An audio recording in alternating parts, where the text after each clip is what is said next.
Hi folks, welcome to the channel. You're about to watch my first podcast of 2025 and it was an absolute pleasure to do with a great guest. But before we go any further, you'll see, and I'm going to put my hands in the frame roughly about here and there, there's microphone stands in the way because for some reason MacBooks don't like Nikon cameras. I found a way to sort it by rolling back to legacy drivers, but it means putting them all in recovery mode. However, that's going to take a bit of time to sort. Last night we did the podcast and we had to use the webcam that's based in the little MacBook Air. That's why you'll see microphones in the shot. I wouldn't normally have that in the shot, but I wanted to get the podcast out. I wanted to get the content out to you. So for the first one, it's not the way I wanted it visually, but hopefully you'll enjoy what's been said in the podcast.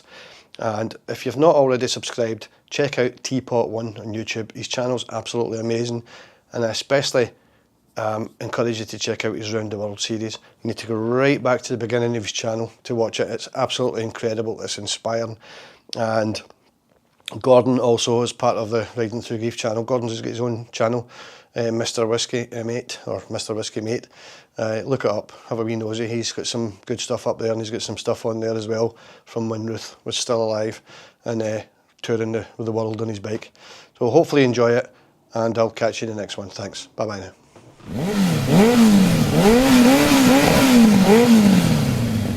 Good evening, ladies and gentlemen. Welcome to Riding Through Grief. Take two.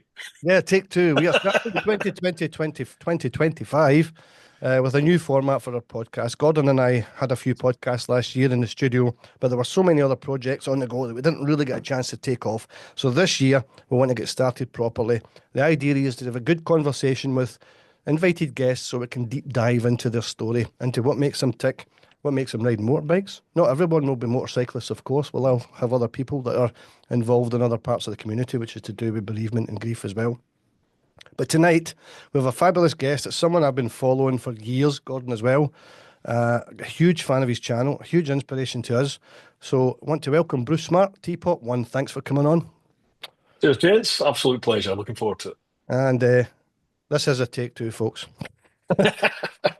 Right. Here before. Yeah, we've been here before. Someone forgot to hit the button. Bruce, we want to dig into your life. Obviously, you've got a huge story. You've done so many things in your life, but really, before we get sort of deep dive into that, who really are you? What makes you tick? What happened, and where do you come from? Before TeapotOne came on the scene, where were you born? Where were you raised? Tell us a wee bit about that. Born up in Aberdeen, up in Grampian. I was raised in a wee village called Midlaw, which is about 35 mile north of Aberdeen, up near Peterhead, Fraserburgh, up on the Banff-and-Buchan coast. Lived there till I was about 17. Then moved to Glasgow, went to uni in Strathclyde from about the age of just under 18 until I was 24. And then 24 ended up moving to London. What took you to London? A few things really. I did engineering at uni. I did mechanical engineering, but kind of enjoyed my first year too much. So I was told you either reset or that's it, you're not doing it. And I thought, well, I've not really been interested in this mechanical engineering. Basically, I never went. I was working in nightclubs by that point. I was working the doors and the nightclubs and beer and women. The bouncer, bouncer job. Atmosphere technician, yes. Atmosphere technician. Ejection engineer, yeah. And so I thought, well, let's have a look and see what else is out there. So I made the massive change and went to civil engineering from mechanical engineering, and that's eventually I got my honours degree in that. Wow. But in the middle of my degree, in my second year, I became a dad, so that was quite a change. That was difficult. What age were you when you became a dad for the first time? Literally just turned 21. Yeah, it was wow. 21 in a month, 2 months, I think I was. Yeah, when my boy was born. So that was hard. That was really hard, and massive change in life basically. But sadly, things didn't work out. Sadly, I'm still really good pals with his mum now, but we grew apart, and so by the age of like 24, I was apart from my son's mum. Life was a bit crap, to be honest. And I was already thinking about the old bill or the military, to be honest with you. And I had actually applied to Strathclyde Old Bill sort of halfway through my uni. You know, when I knew I was going to become a dad, I was like, right, okay, Yep. I need to provide now. So I went to Strathclyde Old Bill, and they basically said, look, you're in the middle of your degree. It doesn't look good. It doesn't show commitment if you abandon that and just join now. Mhm. So they said, get your degree, come back and see us, and we'll welcome you in. However, by the time I'd got my degree, my mum, by this point, had been diagnosed with cancer. She'd moved back down to London to be with her family because my brother and I had both left home now. And my dad always worked abroad. He worked in the oil, so he was working all over the world. So mum just wanted to be back with her immediate family, understandably. So she was down in London, and the Met were recruiting, and I just thought, well. Does this mean you're just half Scottish? Well, now I've been. Someone pointed this out. Your I've mum, lived. your mum was Well, in. mum's English, yeah, yeah. And my dad was actually born in Aberdeen, but he grew up in Colindale in North London. I know it. Yeah, yeah. Yeah. So, yeah, I just thought I kind of saw it as a way out, really. I think moving to London, and I just thought, well, the stars are aligning here. My mum's down there now. The Met's recruiting. I'll go down there. So that took me down to London. What year was that? 2000, Wow. 2000, yeah. Big Yeah. changes in life, though, isn't it? I mean, it's Oh, to hear and join the Metropolitan. In fact, I actually looked at joining the Met once as well when I was I younger. think I did as well. yeah. I, I, I, I'm interestingly about your mechanical engineering degree. Sarah did that as well. She Oh, did it yeah. in mechanical engineering, which is strange for Uh, a woman in a man's world sort of thing. uh, uh. She finished it, and could she find work in that field? As she felt, Really? yeah, she felt it as if it was a very sexist thing. That Mm, if there was an interview and there was five people interview and a woman there, she wasn't going to get looked at. That's how she felt. Mm. So she ended up in wow. transport, a completely different Mm. dynamic in life. But See, before you move on from this bit, you fancy going back to working the doors in the we need to hear a clubs? bit about that. Ah, yeah. But no, with the thing, I don't remember what video it was, Bruce. It's a good few years ago now. There was a story you told about something quite supernatural, and we all know Oh, you. yeah. And we all know you to be a level-headed, common sense guy, and not the kind of guy that talks about ghosts and weird Aye. supernatural things. But tell us about what happened. There's something to do with gangsters or something in the club. Aye. The club I used to work in, anyone that's from Glasgow will know it. It's still open now. It's called the Garage. Yeah, Oh Used yeah, to be the Locarno, on Sauchiehall Hall Street. yeah, not well. So I worked there from, well, I think it was about 8 months old when I started working in there. It was the garage and the cat house. It was the same company that owned those two places. yep. But I worked the garage mostly, and part of your duty was just, at the start of your shifts, you had to go around the club and open up the fire exits and make sure they were all free flowing and nothing blocking them or anything like that. Health and safety politics. And then at the end of the shift, you'd have to lock them all up again. So the garage was split into like three levels. It had the attic up on the top, obviously, the big main hall, and then later on they end up buying, used to be the venue underneath it. They bought that as well, knocked it through. So it became three different levels. So this one night I'm up in I'm up in the attic. So I've just gone down the back stairs to open up the fire exit. And if you can imagine, you imagine a totally bricked in, totally enclosed staircase. So you've got one of the traditional fire exit doors, The the bar. emergency bar that you push and open. It had that on the inside, so you'd access it literally off the dance floor. There was just a big door that you booted open.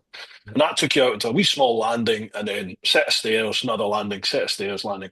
There was about 5 flights of stairs all the way to the bottom. Totally bricked in, no windows, nothing. Way in at the top, way in at the bottom. And I'm walking down the stairs and I'm about halfway down. I get that again. Every time I tell the story, I get the old Neck hairs hairs. in the back of my head. Yeah, yeah. So I'm walking down the stairs and these two geezers just sort of walked along the landing as if they'd come up the stairs. They just walked along the landing and started to walk up the stairs towards me. But they were shoulder to shoulder. They had their heads down with like big I always describe them as looking like Al Capone gangsters. They looked like something out of the Untouchables, something from Chicago, 1930s style. They're big long coats and everything, hands in their pockets, and they're just side by side. They started walking up the stairs, and I sort of went, "Oh, who the hell are you?" kind of thing. And as I shouted to them, they started to look up. But before I saw their eyes, I heard one of my muckers, Big Andy. I heard him at the top of the stairs shouting, "Big man, you all right?" So I turned round and I was like, "Andy, get down here." I turned round and the guys had gone. So Andy came running down the stairs. He's a massive lummox, Andy, a big old strong man. He came running down the stairs. I said, "Look, there's two geezers here. We must have left the doors open." So we've ran down the stairs, and like I'm not a wee lump. Andy's about 3 times as wide as me, about same height, but massive. So we've gone down these stairs. There's absolutely no way anyone could get by us. They're literally as wide as we were, the stairways. We get all the way down to the bottom, and there's the fire exit with the big lump of 4x4 still chained and padlocked. Shut. So Andy's looking at me, going, what, are you a dafty or something? What you been smoking? So Aye, that's we've a unchained it. question. Exactly, yeah. We've unchained it, booted open the fire exit, obviously stuck our heads out, nothing there. It's just the back car park where the old venue was. So that was that. And later on at night, we're both out in the door. And once the initial rush is over and done with, the manager comes down and he's stood on the door having a fag, chatting away with us. And Andy sort of turns around. He says, "You might want to watch the big man tonight. I think he's been on something." So he tells him the story, and the manager just sort of lapsadaisically just sort of went, "Oh, aye, them, yeah, the cleaners see them all the time." Ah, So obviously, me and Andy are like, "Whoa, what do you mean they see him all the time?" And yeah, he just started telling us all the stories that the cleaners tell him about in the main hall in the garage. Anyone that's ever been in there, as you go in, there's a bar area at the back with a balcony right at the very back. And then at the opposite end of the rectangle is the stage area. But back in the day when it used to be Locarno, that balcony area used to go down all 3 sides. So the wee short one at the back and the two long ones. Oh, okay. Well, the cleaners used to say that they would come in and they would see people walking in midair, down the sides of all this sort of stuff. And it just had a weird feeling that big with the air conditioning units and the refrigeration units. I was generally like one of the last to leave there after everyone had shut because I was the head steward. So you'd wait for the manager to do the cash flow and everything. So you'd be in that hall sometimes, and it just had this hum about it, and it's cold because it's big empty space, and you just felt like something's not right here. But anyway, loads of people had stories about it, and yeah, Incredible. I mean, did they look I, that real when you saw them? I mean, this is like I standard. they weren't like see through. No, there was none of that. No, they just looked like two people. I can't explain it to this day. I can't explain it. That's the only time I've ever seen it. I've actually heard quite a lot of stories similar to that. When I worked in London, it was actually guys in the underground. You might have heard it. There was a bloke that was doing the night shift in the underground. I know we're a bit off subject here. And he was doing inspections in the track, and he came across a boy that was there, and he said hello to him and shook his hand and everything, like that, and he was blathering away. But the guy was standing with an old lamp, and it was an old gas lamp. And he said he remembered, he did an interview in the BBC. He said he remembers thinking, that seems a bit odd, Never thought anything of it. And it wasn't until I went upstairs to the control room later on saying, I was speaking to John down the tunnel, and the guy says, there's nobody else in the tunnel. And he said exactly like you. He said the hairs in the back of his neck stood up. And he had a full-blown conversation with this fella. I've never experienced anything like that. So well, you just thing in the pub in Paisley with something doing your back. Oh, Kai, that's You said I had to film a paranormal investigation. we talked about it. I remember you told me on the podcast. Yeah. Something touched me. I'm convinced somebody had done something. I don't know. I'm a skeptic. That's all I can say. Have you got any idea where you first told that story about the fire escape and these ghosts? I remember watching whatever it was. I don't know who it was. One of your brew times or something. Oh yeah, I've told it umpteen times on brew time before. Yeah, I've told it loads on that. Yeah, good. Yeah. It's quite fascinating. So you went through years of doing bouncer work, eventually did London, joined the police, and then everything changed. Obviously, your mum was down there. She had been diagnosed, hasn't she, by that point? Yeah, I mean, mum was diagnosed 99, I think 98, 99. She got diagnosed, and to be honest, she got the 5 year all clear eventually by about sort of 2002, 2003. She'd got the all clear. So my folks decided they wanted to emigrate. You know, they had family anyway who'd all emigrated out to Spain, Mhm. and they used to go over there and see them and spend holidays over there. And they both my mum and dad just really liked the life. You know, it's just really chilled out, and they both really liked it. So they decided after mum got the 5 year all clear that bugger it, they were going to do it. They'll emigrate. So they did. I helped move them out there and drove the big truck out there with all this stuff. But sadly, within about a year, 2 years, I think mum's cancer had come back. So she'd come back to the UK and go through treatment.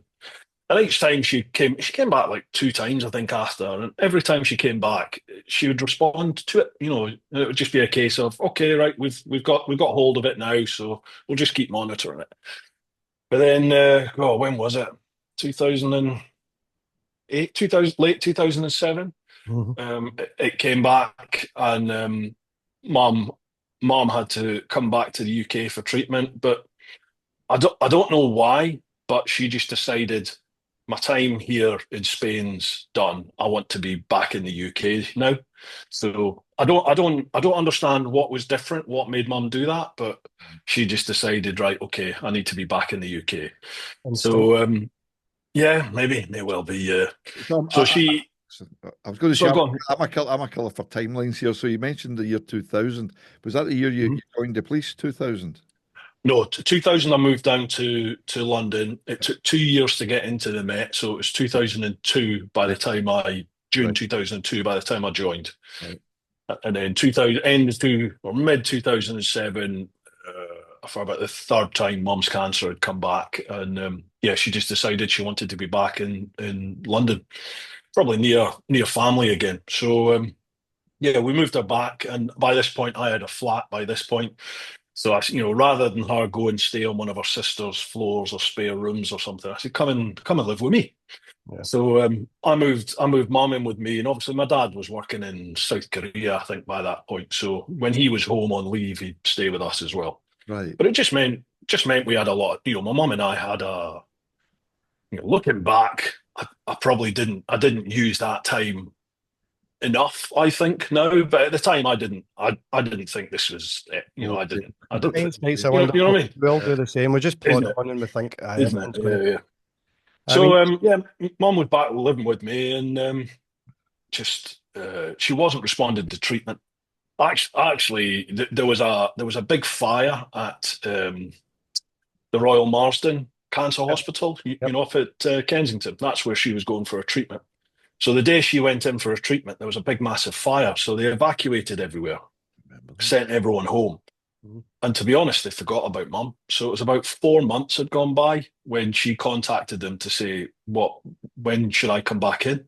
So they were like, oh God, you need to come in. So they got her in, and by that point, the cancer had spread too far. So that was sort of it. Um, so mum sort of knew that our time was limited, but I don't think, well, I certainly didn't think it was an imminent thing. I still thought we had, years, decades left kind of thing.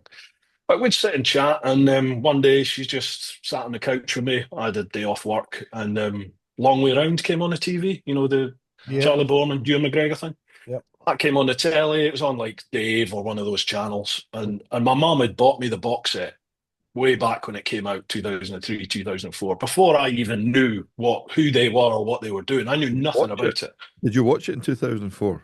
Oh yeah, I did. Yeah, yeah. I, I, Right. rem- I remember. I remember the Christmas when I opened, my present, and I had this Yeah. Yeah. box set DVD and thinking, "What's this?" Who's that? And I remember, well, yeah, and I remember watching it, and it lit a fire. I remember Ah, watching it, just thinking, "That is the coolest thing in the world. I need to do that." Amazing.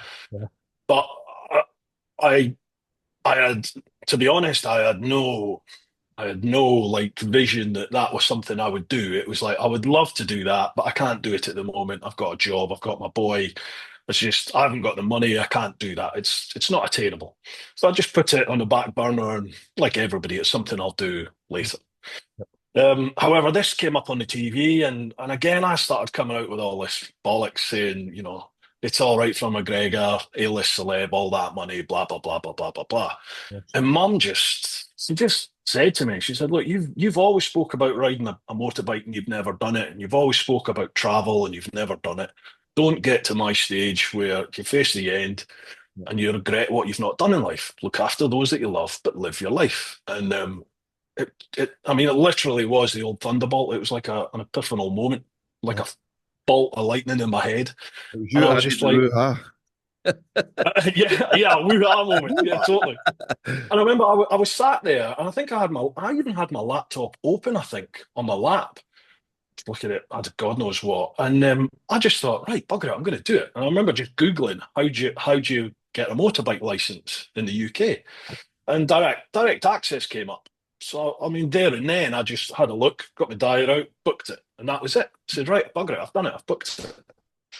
So fast forward a wee while, and by the time I actually did my direct access, Mum was she'd allowed herself in a hospice, St Christopher's Hospice in Penge, because she didn't want to pass away in my flat. And again, even by this point, I didn't think that was the end. I just thought the doctors and nurses say, oh, it's respite care. So I just assumed she'd go in there for a bit and she'd come out again. Just she'd get over it. She always had. She'd always got over it. Yep. And I did my direct access, and I picked up my brand new J6R 600 I'd bought, and put my Power Ranger outfit on, jumped on the bike, and I rode it to the hospice.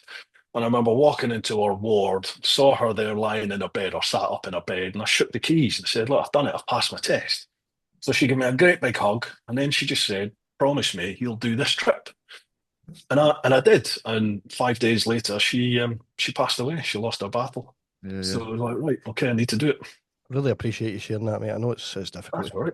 Things. Do you know what? You remember you guys come on my podcast and we had that We Yeah. talked about we had it. that massive chat. I can't tell you how much that helped, because Really? I'd never spoke about it really, Right. not to the depth that we had. And God, it all came flooding out, didn't it? But it really helped talking about it. Yeah. Really helped. Good, good. To the point where I can talk about it now, and okay, the eyes start to water, but I'm not like Yeah, bottom lip going or anything yeah, now. yeah. It's So I then, can't thank you enough for that. well, I'm glad it Good, helped, and good. that was always the aim of the channel, Of wasn't it? course. If we can get people to Even talk if it's about things even if that are it's difficult. big celebrities as well. I mean, you covered a lot of stuff there. I mean, I was going to ask you, what was the driving force behind getting it started? So obviously, you were a big fan of the long way round. I was as well. I Mm. watched I read the when it book when it came started. out, and then Absolutely. Yeah. But 2000 I get into but your mum was really a driving force behind that, telling you to live your Why? life and get out there and Yeah. on with it, wasn't it? But Uh, weirdly, she was also the one that, I mean, my mum is the reason I didn't have motorbikes growing up, because my mum was like, no, you're not doing that. They're too dangerous. You're not having a I'm not bike. getting one. So it was just, it was always unattainable for me. It was just, they're cool, but I can't have them. So I never, I Funny didn't long for them or anything. I think we've all watched Long Way Round, and it was amazing. And I remember watching it when they were trying. Charlie was desperate to get KTM on board, That's Yeah. right. Wanted and to they were go let down. I KTM. remember him ripping down the posters. That's not Yeah. gonna. He was raging I'd never because heard of them at that well, point. KTM didn't think that they would be able to do it, and they didn't want to put their name to it. I think that was the Mhm. bottom line. Maybe they Mhm. didn't say it quite like that, and they ended up with these two big GSs. But this brings me to the next point I want to ask you. I mean, you did something really mental. You did. I mean, what on earth made you decide to ride a super bike round the world? A GSX R1000, Mhm. essentially a racing bike for the road. I mean, what prompted that? What was behind the decision for that? I can be quite stubborn. In fact, very, very stubborn. And if someone tells me I can't do something, and I know that I can, then I will. I'm kind of like that. Didn't used to be like that as a kid, but I think as an adult, I've become like that. But I take it And you already owned a Jigsaw, though. You never said, right, yeah, I, I'll yeah, go I, do it. Or you yeah. actually already own one. Everyone thinks I'm a GS guy. Everyone thinks I'm the GS boy. But I was a Gixxer man through and through. I had a Gixxer 600 for my first sort of 8 months, and then I had a K5 Gixxer Thou for a couple of months. Then I had a K9 Gixxer Thou, and then K5 was the one basically, with the twin exhausts. aye, it That was, was yeah, I yeah. fell in love with. Yeah, everyone goes on about the K5. It was lovely. But, my K9, my LO, my L1, sorry, my K9, yeah. Basically, every year I bought a new Gixxer because I did like 40 odd thousand mile a year. I lived on my bike. Yeah. I lived on my bikes, lived on it. So every year I would just buy a new one because I was young, single, no commitments really. And yeah, bugger it, just Well, spank my money on finance and get a new bike. I quite like. So I owned a Gixxer, and I'd seen a Danish guy called Jack Lucasen. I'd seen that he'd done this incredible trip around the world on an R1. And the more I looked into it, I then found Nick Sanders, the Welsh chap who's done it on. He's been around the world on like Fireblades, R1s, Triumphs. He's cycled around the world umpteen times, just done amazing things. An So I inspiration. saw that. I saw those two lads had done it on a sports bike. So I thought, well, it's possible. You can do it. It's gonna be tough, but it's a challenge, isn't it? So that was it. Right, I'll do it. Brilliant. I mean, it's incredible. I was actually, you were talking about you were always a Gixxer man. I was always a Honda man. I had the Fireblades. I had Mhm, the CBR 600F, and mhm. then I graduated. I've had three Fireblades. Absolutely loved them. Yeah. Uh, then I went to Suzuki, and it was a high. I always wanted a Oh high. yeah, yeah, yeah, I needed the Legend. I wanted to ride that Legend, and it was when I was commuting back and forward to work. That's why I eventually got onto the RT. That yeah, was yeah. Got you. the bike that I said Sold I your would never soul. ride. What about you, Gordon? What was your bike of choice? Well, I had a big gap in the middle. I mean, I started way back in 1979 on a Suzuki TS 100, and then I went to a CB 250. I was three. I was seven. Then I had a dung beetle. Have you ever heard of a dung beetle? That's the old No. 500. Uh, No, the- don't the- remember that. it was a shaft drive twin. Actually, it wasn't a boxer, but the cylinder heads sort of come out the sides. Oh, it was like the who makes them like that now? CX 500. The tank looked like a beetle shell. It's called a dung There's a beetle. couple of. I don't know if you've seen them. There's the shop in Hillington here does them and they sell them. It's they're big trail, big like a GS, but it's got that engine. It's got the V Oh, engine. Moto Guzzi. Moto Guzzi. Well, with Guzzies, aye. I was like a Guzzi. Can't think of the name there. So I went to CX 500, and then I moved to Preston to do prosthetics, and I had a Yamaha 850 a dock 850, double overhead cam 850 Yamaha, and then we moved down south, and I got a CB 750 F2, and that was the first bike that we went to France on, Mhm. Switzerland, Austria, and all the rest of it. And then after that, it was an 1100 Goldwing, an old Jeez. 1981 1100 Goldwing. And then I gave up bikes for a while. And when I come back, it was the KTM 1190 Adventure. Two up here. Is that the one you've got just now? No, that's the 1290 Super Adventure T. Oh, is that a 1290 you've got? The one you took to Aye. Picos? Ah, right. So it's a 1290 T. That's the rare one. They're all R's and S's, aren't they? They're all black and Aye. orange. This is a Yeah. white one. They only made it for a year. And just bring you right up to date. This Thursday, I think I sent you a message actually. I'm just about to become a GSW. Well, Oh, yeah. yeah. See, He's given into it. He's just it's like like the Bristol Best bikes in the world. Best bikes in the world. following his nose to Motorrad. He can't help it. Well, just very quick, 'cause this is not about me, but as you know, I really like to do 1300 GSA, Mhm. and I've got these dodgy hips, and the tank's too wide, so I got on it, I went, no, can't do that. Your bike, I find, and you'll know this yourself, I find it a wee bit low. It is, yeah, yeah. So I said, right, don't want a GSA 1250, I'll get a GS 1250. I'm test riding one on Thursday. I've left a deposit on it. We'll see what happens, but You'll buy it. You'll buy it. He's he's going to buy it. Oh, aye, aye, aye.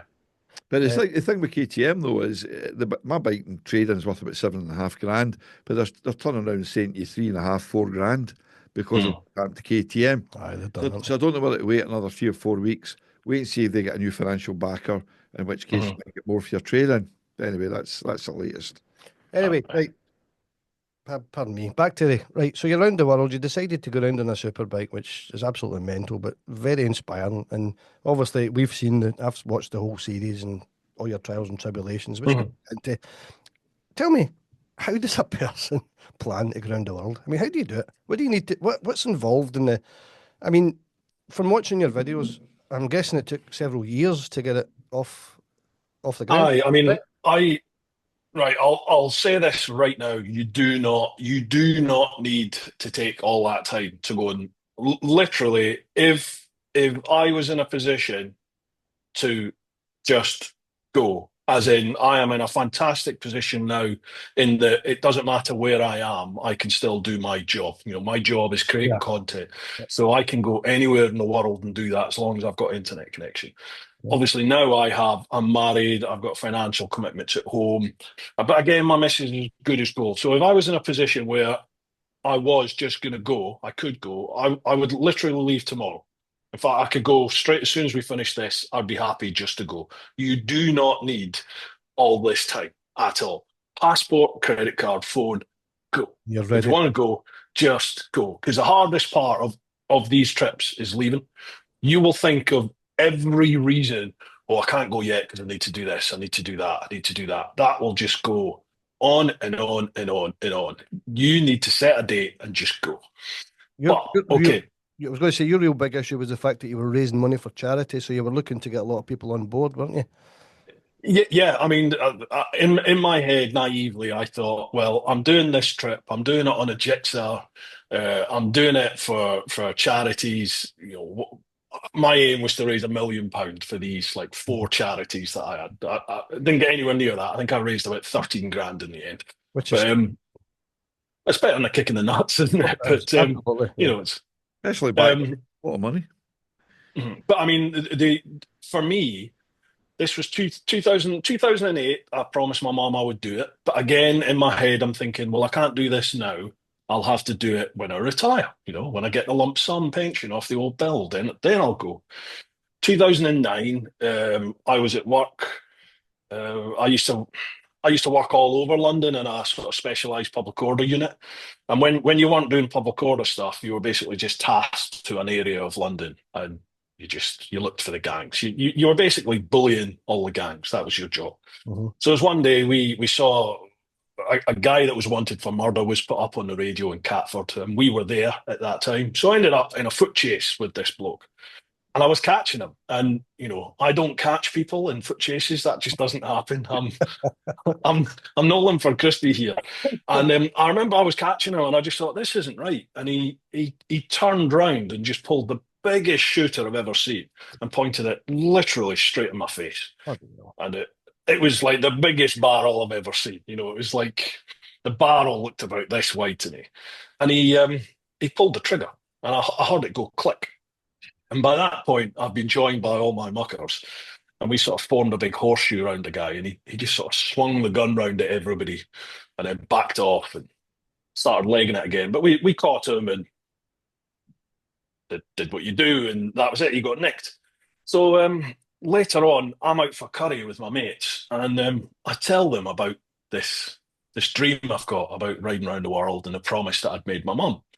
And one of the boys I remember he just sort of stopped mid-sup of his beer and he looked at me and he was like, are you stupid? He said, if ever you needed a sign, that's your sign. That's your mum saying, get your Absolutely. finger out your arse and get on with it. Yeah. And then, we'd had a few cobras by this point and they were like, we'll help with all the planning. We'll do this, we'll do that. Let's go. So that was it. I remember just going, right, okay, I'll go. But I was in the Met and in 2012, we had the Olympics. So I knew that there was no way the job would give me a career break. In the old bill, you could have up to 5 years unpaid leave Mhm. as like personal development, they called it, career break. So I thought, well, I can't go till after the Olympics. And then I just thought, well, mum's birthday, 1st of October, 2012, that'll be it. That's my date. That's when I go. So everything was just focused on that date then for me. And it was just, you need to sort visas out, you need to sort all your injections, your vaccinations, all that sort of stuff.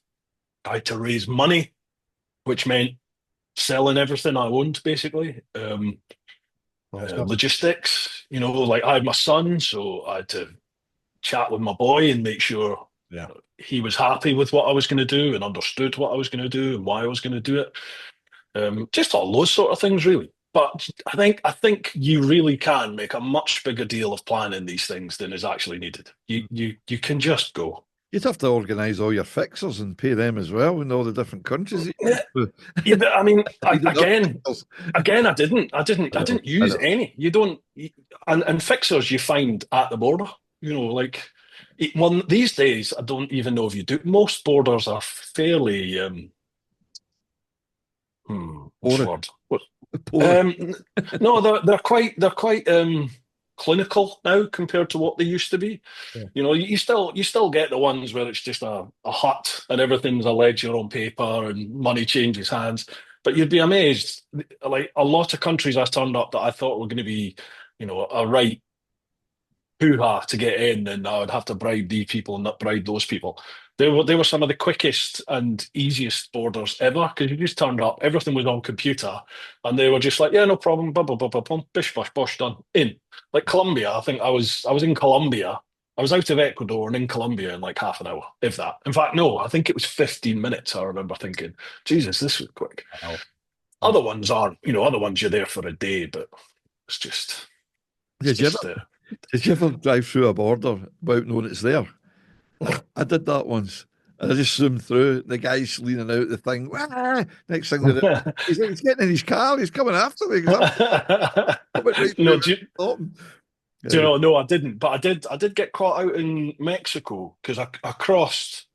I went south to north through Mexico, and I remember crossing at the border. Obviously, every border has a police point and it has a customs point. Right. The more developed ones, they all tend to be one and the same. It's all just the same person will do it. But other more traditional borders, you leave a country, so you go through the police point and the customs point, and then you go through no man's land, and then you get to the welcoming country, and you go through the police point and the customs point. So like there's 4 points you have to go through, two on each side. And I remember going into Mexico and it was just really easy. And I just remember thinking, God, that was fairly straightforward. And I rode for 400 odd mile, 400 kilometers actually, 400 kilometers. Mhm. And then I'm on like what looks like the M1. I'm on a big road. And all of a sudden it goes to like a toll booth type thing. And I just assumed it was toll booths, but that was customs. That was the customs point, and it's 400 odd kilometers inside Mexico. Maybe they pay for your Wow. toll. Yeah, yeah. Oh, Yeah, I mean, borders are just borders. Did you ever You can get yourself worked up about them. Did you ever get to Tijuana in Mexico, just on the American border? Tijuana? No. No, I went into Mexico City, and then from there I headed up towards Texas, well, to Texas. No, So I crossed. I went that way. I crossed sort of in the middle of Mexico. I didn't go up into that northwest area. Yeah.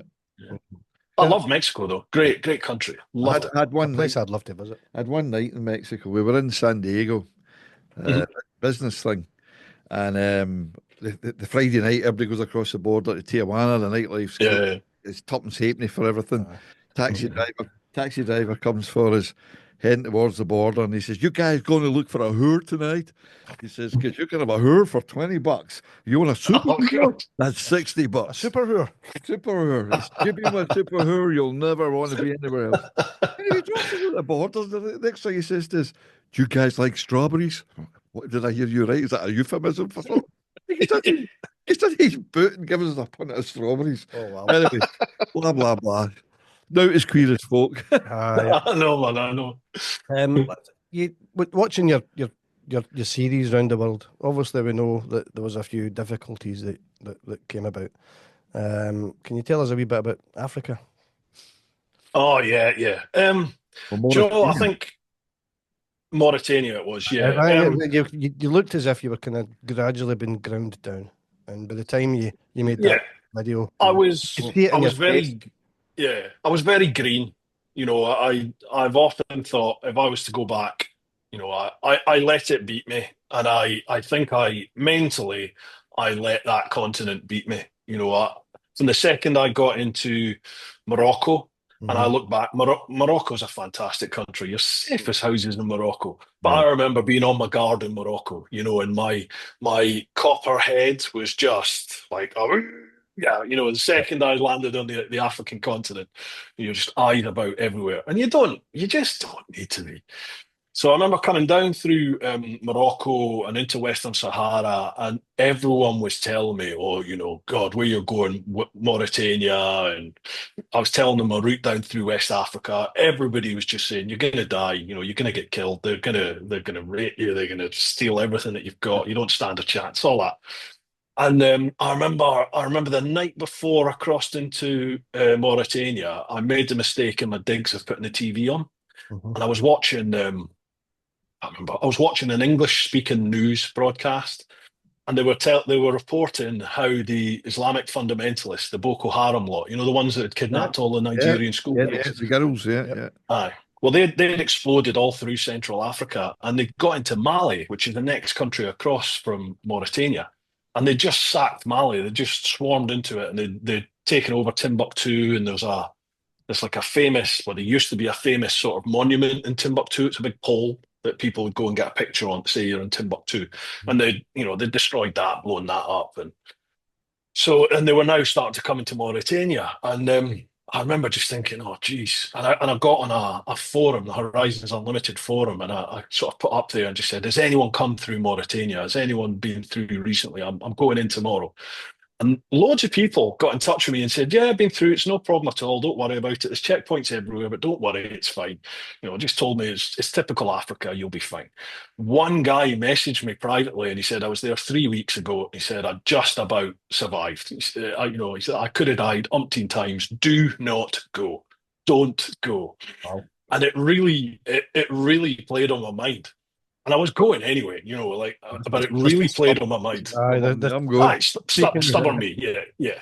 And I remember like literally the second you get to the border, and I left Western Sahara, and I remember the copper was in this beautiful tunic, and he literally shook my hand and he said, "Bon chance," and he slid this big iron gate back, sliding gate back, Mhm. and it was like Mad Max, man. It was just you've gone from tarmac sort of road and buildings with windows in them and smiling people to all of a sudden just stand down like you imagine a concrete western, like you imagine on a western where you've got Yeah. like the buildings down the side, Yep. just one row of buildings. It was like that, but they were all concrete and they were burnt out and there was no windows.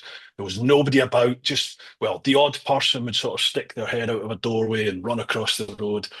And I was just thinking, Jesus, what's that?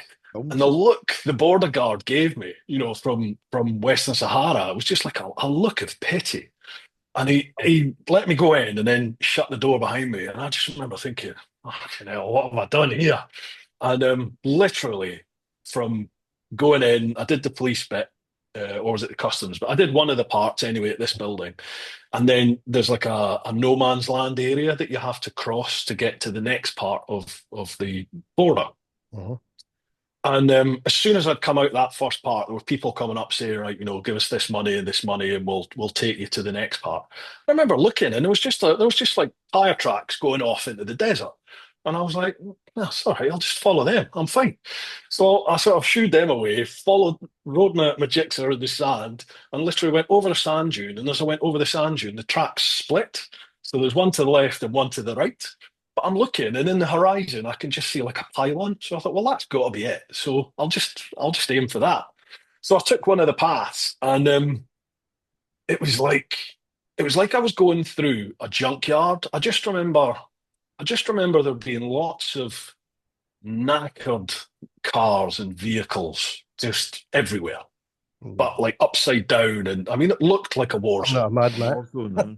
Aye, and there was like stuff. Just looking back, I don't know if it was like camel carcasses. I don't know if it was people. I don't know what it was. There was just stuff along the way, and I was blocking it out because I'm concentrating. I'm like, I'm in the Sahara. Well, I'm in the edge of the Sahara here. I'm in a leather suit. I'm on a jigsaw. Let's focus on the prize and let's get there. And I just remember at one point I could hear this noise over the engine. This whining noise. And I sort of looked in my mirror, and there's a bloke stood behind me, and he's like this, and he's shouting something. So I stopped the engine, couldn't hear, and I took my lid off, and I could just hear him going, "Minez, Minez, Minez, mines." So I stopped, and I'm like, and then I remember at that point, I sort of focused on these vehicles, and it was like, I'm in a fucking minefield, aren't I? That's what these Unrealised are. These, yeah, it was like Jesus. these are just blowing up cars and stuff. So I was like, oh, what am I going to do? So this bloke sort of tiptoed his way towards me, and he was like, follow me, follow me. So I was like, right, okay, okay. And then he was like, I want X amount of money. I can't remember how much it was. It was something like $20 or something stupid like that. So I was like, right, okay, okay. So I think I ended up paying him in the end. But anyway, he sort of got me out of this area back onto a track. And then I followed the track, and that took me to the police point or the customs point, the last point that had to be done. And then did all that, got through there, and then by this point I was joined by an older South African guy, this guy Robert, Mhm. who'd actually he was riding his Euro sidecar. He was riding that from Scotland back to Cape Town, back to South Africa, because he'd just gone through a divorce and through Facebook had rekindled an old flame from school. So he was just like, right, bugger it. I've had enough. I'm cutting ties. I'm going home. And he was just going to ride his Euro all the way to South Africa. So we buddied up literally at that point.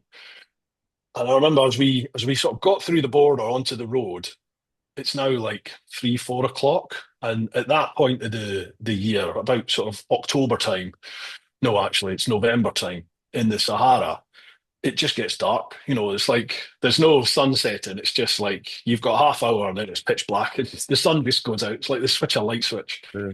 So we were like, right, okay, where are we going to stay tonight? We need to figure something out here. And we've been told that everywhere off of the road's mined. So it's like, well, you can't camp wild. Wow. It's all mined. So and there were signs for minefields at the side of the road. So we looked, and there was a town called Nouadhibou, I think it was. Is it Nouadhibou or Nouakchott? No, Nouadhibou. That's the one in the north. So we thought, right, well, we'll aim for this. And then at that point, we started getting like followed by the typical Toyota Land Cruisers, big Yes. 4x4s. Yep. Yep. They just started following us for a bit, and we didn't quite like the. I remember with Robert, he actually had a military background, and he'd spent time out in Afghan and Iraq. I didn't ask too many questions, but he had spent some time out there, and he was just like, this isn't good. We need to go. Let's go. So he's in his Euro, and he's trying to get the Euro, trying to get it as fast as he can. And we ended up in like a bit of a cat and mouse situation to try and get into Nouadhibou.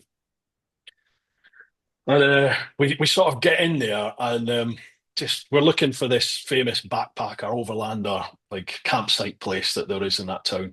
Came around the corner, and there was just a guy in the road, and he's flagging us down. He's just like, go in, get in, get in, get in. And there's this big gate that was open, and we just went straight in. He ran in, slammed the gates behind us shut, and he was just like, quiet, quiet, quiet. So we turned all the engines off, and we just heard all these trucks go flying by. And he was just like, bad man, very, very, very bad man, very bad man, very bad man. That sounds So obviously terrifying. that's already, yeah, that's making us go, geez, we made the right decision there. Mm. Luckily, this was the bloke we were looking for, thankfully, because it could have gone horribly wrong. I remember we met some other overlanders in there who were just sort of crouching next to their trucks, and they looked as terrified as we did, basically. But we're already at stress factor 10. Aye. We've literally just got into Can't this begin to country. imagine. Aye, and things just didn't go well after that. I ended up snapping my frame. I snapped the frame of the jigsaw. I ran out of water. Robert literally saved my life because I was dying of dehydration in the desert, basically, and he saved me. The locals they wouldn't give us food or water. It's really weird.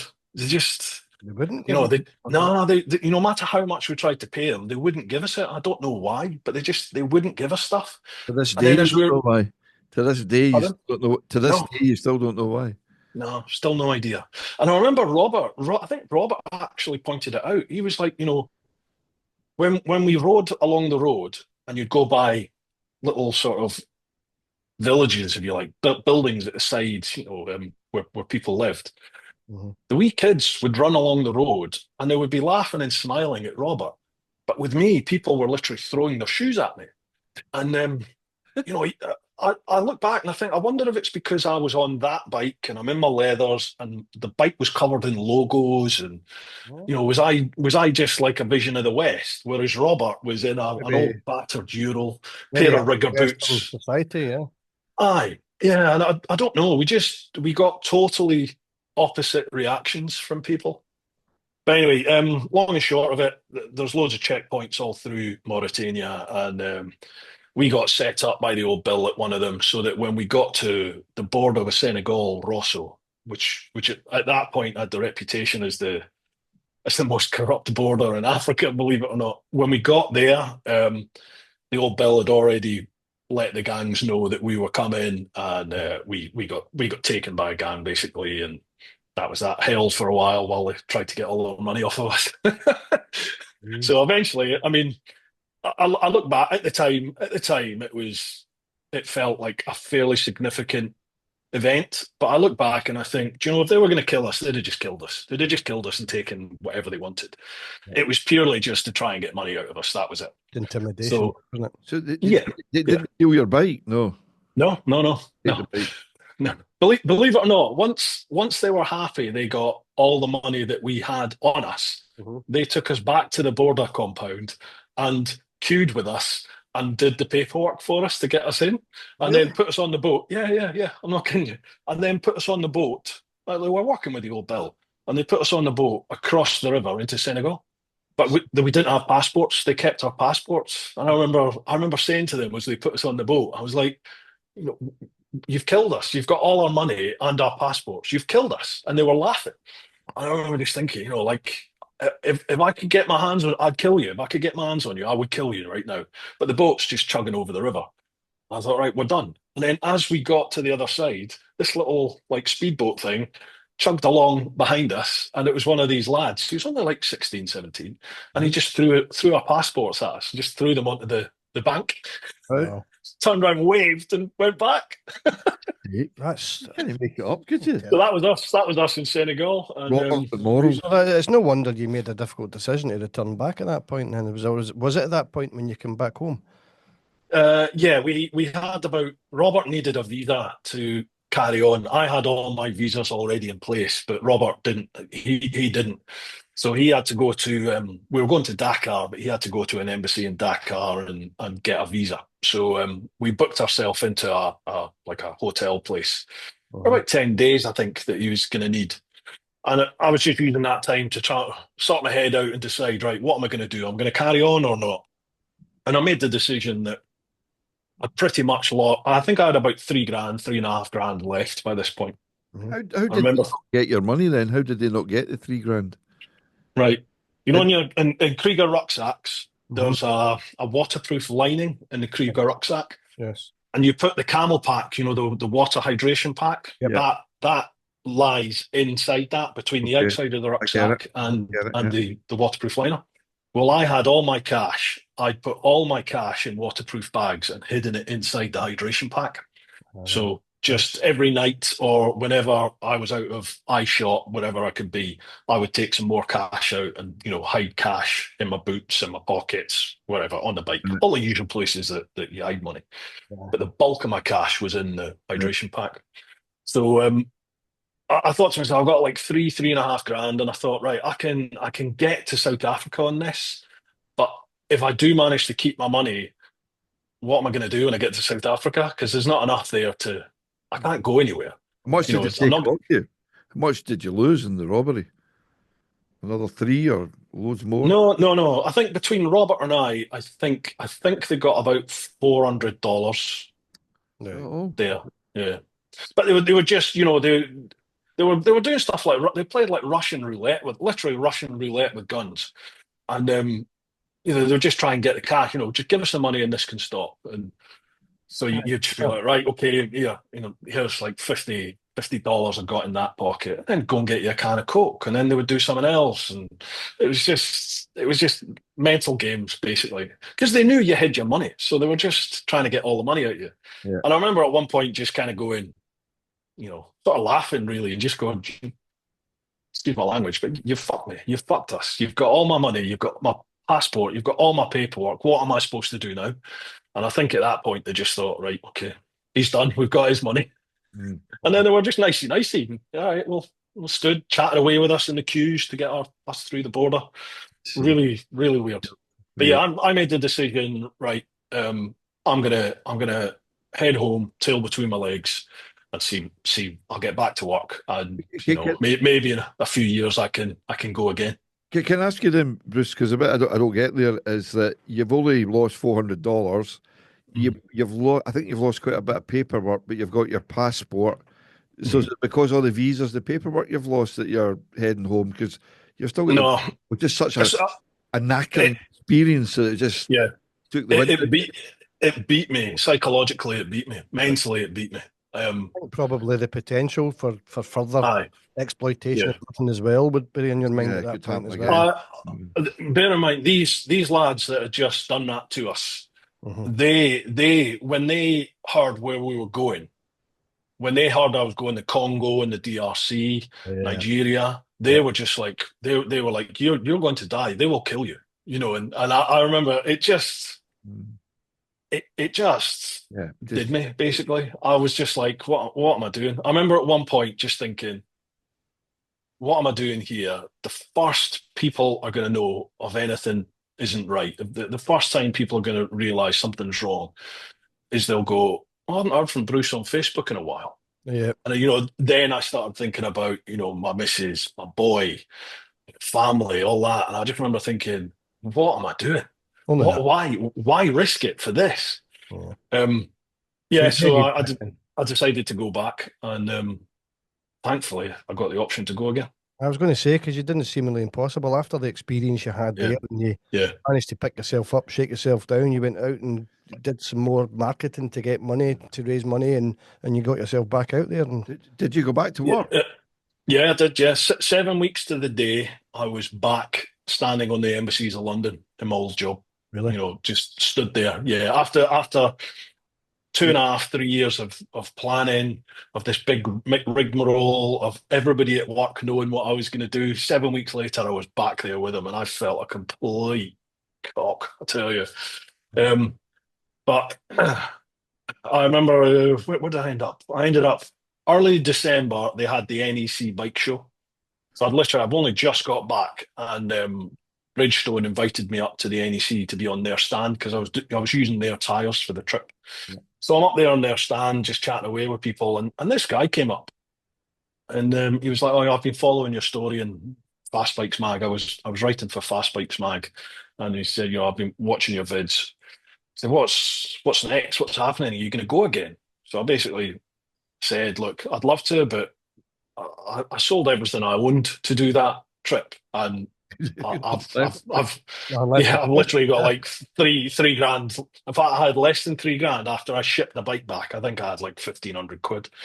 So I was like, it's just a question of if I can, I'll get back to work. I'll knock my pan in for overtime, maybe 5, 10 years. I can go."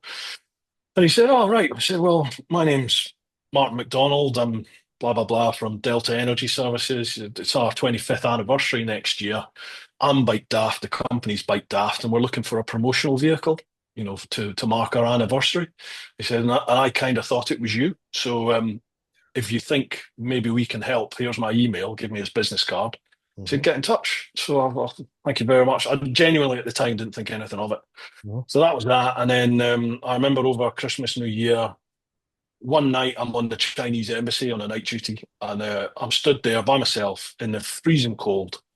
It's like 3 o'clock, 4 o'clock in the morning. I just remember thinking, what am I doing? I was in the bloody Sahara a month ago or whatever. And I think I had that business card in my brief, in my warrant card Mhm. holder. Yep. It was in there. So I used that as a wallet. And I remember there, just stood on the embassy door. I remember just backing into the shadows, and you weren't supposed to do this, but I got my phone out and I sent him an email. Basically said, "I'm ready to go. I'm ready to talk. Let's arrange a meeting." And literally within about 5, 10 minutes, he'd replied, and he was like, "Oh, as luck would have it, I'm in Houston right now. I'm here with the main gaffer. We're opening up the main global HQ here in Houston." Mhm. He said, "I've just talked to him. I pumped him full of beer. He's up for it. Um, let's get a date." So we set a date for a meeting back in the UK. I went and met them, told them what I needed to do the trip. They put an amount on the table, with some conditions, and I said, right, I can get to Sydney. I can get to Australia with that. Pretty sure I can get to Australia. And they said, right, okay, well, if you can commit to that, we can use that as a promotional vehicle, and we'll see what we can do along the way to try and raise some more funds. And that was it. That was God, when did I have the meeting? March, I Wow. think February, March time, 2013. So then I just had to tell my missus, break the news to my missus that I was going again, because I mean, my missus was literally picking curtains, and thinking about marriage and all this sort of stuff. Yeah. So yeah, I had to sort of break the news that I was going again, and And how did I she think feel? it was about. She wasn't particularly impressed, but Nikki knew. I suppose Nikki knew understandable. what that trip meant to me. My wife arrived after I decided I was going to do this trip. I met Nikki literally within months of me going, right, I'm going to do this. Mhm. I met Nikki, so she'd always known about this trip. She always knew it was something I was going to do. She knew the reasons why I was doing the trip, so she'd never stand in the way. Um, so yeah, that was it. I thought early May, I left again, and that was it. The rest is history, as they say. Is that Yeah, I mean, I had a real, I had a real iron mindset by that point. Yeah. It's literally, I'm doing this trip or I'm coming back in a box, one Yeah. or the other. Like I will never ever give up again, like Yeah. I did that first time. Is that about a year then from when you came back to going away again? Is that time like? Uh, um, about 6 months, 5 months, 6 months. Oh, Yeah. I was going to say that was quicker than I thought. yeah, I thought it was a Mm. couple of years or something before you went back. Mm. Yeah. See, talking Yeah. about the YouTube thing, obviously, when you decided to ride around the world on a super bike, um, I mean, logistically, how did you go about thinking? I mean, I mean, in my mind, I'd be thinking, how am I going to film this? How am I going to store all my content? How am I going to upload my content? When am I going to edit it? How? I mean, what what what was the planning? How did you deal with that sort of side of things? You're The, obviously the, planning to put this as a series on YouTube because you're wanting to raise money, so you wanted to film your travels, share your journey, which was incredibly inspiring. But I mean, it must have been difficult to try and think about filming as you're trying to survive at the same time. I I literally put no thought into it. Oh, right, okay. There you go. Not, I had a camera with me. I bought they called them bridge cameras then, so I bought this little bridge Yeah, I know camera. what It's you like a compact camera, mean. and I had a GoPro. I had the GoPro one, and I think I had bought the GoPro two by that point. I had a phone, but phones were quiche at that point. 780 was good resolution. Yep. Even then, 2012, 2013, like 720 or 780, whatever it was, that was fairly. You didn't have 1080 at that point. No, But no. I didn't know how to edit. I had no idea about YouTube other than I knew you could upload stuff. Yep. Knew nothing about the algorithm, nothing like that. I thought about storage in that, well, my mom had an external hard drive, one of those little spinny ones. Mm, yeah. So, okay, I'll buy one of them. And I had my laptop, my MacBook. So I was just, well, I've got my MacBook. I'll take a spinny external hard drive. That's it. I'll go. So I went, and I remember on the trip, I remember getting to the Nürburgring, and I remember that night I was at the Nürburgring thinking to myself, I should maybe put something up on YouTube. So, like, I Googled, how do you make a YouTube video? And that was it. Just Man, started that's going from amazing. there. Yeah. I How mean, did look, you charge everything? Keep everything charged? Phones Uh, and laptops and well, during the day when I'm out on a bike, it's just batteries for the cameras, isn't it? So yeah. you I had a couple of batteries, and Charge it when at they're night. done, they're done. Yeah, and then at night time, at night time, if I was in a campsite, you'd either use the electricity from the campsite, or if I was in like a motel, hotel, hostel, you just charge it up there. So right. you Yeah, didn't plan like content for a day. You didn't get up in the morning and think, right, I'm going to do a particular thing. You just sort of no, bringing it and no. seeing what you got. And It was life on the bike, and I just recorded it as I went. I think sometimes So, that's the best way though. mm, It's visceral. It's right in your face, and you're mm. just seeing it as it goes. And there weren't that many people doing it back then. You know, there was a few. There was a few. Yeah. I'd probably seen probably less than half a dozen people who'd actually. I mean, there was your Austin Vinces. There was people like that who'd done it way back, you know, with Terasaka and Mondo and Juro. Mhm. They'd done it. There's a long way round lads. There was Nick Sanders was doing some stuff, but again, they weren't YouTube orientated. Yeah. You know, no one had really done it on YouTube other than there was a guy called Graham. Oh God, what was his name? He had a YouTube series called Brain Rotting, which was amazing. I think it's been Right. taken down now because, yeah, Brain Rotting, it was fantastic. It really was. It was like TV worthy stuff. This Oh, was back when YouTube was still new, yeah. and TV was still the main media. Yeah. But the content he put out, it was um, it was episodic stuff that he put out, Uh, and it was TV worthy. You know, it was broadcast quality stuff, and it was just him on a bike. And I uh, remember just watching it and thinking, "What? That's the level I want to get to," yeah. but no idea how to There's do that. always something to aspire to, isn't there? Oh yeah, I yeah, mean, yeah, yeah. given the breadth of experience that you got from that, I mean, if you were to look back on it now, what sort of advice, what lessons, what did you learn from that, and what would you tell someone else that was thinking of maybe doing that? Just go for it. In terms of Like everything, in terms of planning, in terms of filming, how do you, is there any specific lessons that you would give to anyone? Or, the the best advice I was ever given was by that chap Graham from Brain Rotting. He Mhm. said the times when you feel least like turning on a camera and talking to the camera. He was like, those are the times when you want to get that camera on because they're the times that the audience is going to want. That's when the audience is going to You're the most vulnerable. connect. Yeah, that's when the audience is going to connect with you. And so many times during that trip, I was too tired. I was in a bad mood. I felt like shit. Too many other things to do, and I didn't turn the camera on. And I wish that I had. So yeah, that would be my best advice to you is just That's capture one it of on the film. bases for why I started riding through grief as well, to let people see you when you generally don't want to film. It's Mhm. Standing on that field in Erskine. aye, aye, it's showing your vulnerabilities and things like that, Yeah, But I yeah, mean, you're human. yeah, aye, that's it. It's showing that humanity and humility. Humility. Mhm. Obviously the Round the World series, I mean, it's amazing. It must have been life changing, completely life changing. The experience Why? that you've got with that, the stories that you can tell. I'm going to ask you another question before Gordon butts in here. What prompted you to continue the YouTube channel? Well, I mean, when you come back, obviously you've just done this Round the World thing. There must have been a sense of you get to the end of it and go, "Pff, what next?" Mm. After such Yeah. a big life changing event. Yeah, it was weird. I remember the last few months of the trip, basically from when I shipped from Australia to South America to Chile. But by the time I was in Chile, I was thinking, do you know what? I think I'm done. I'm ready. I'm ready to go home now.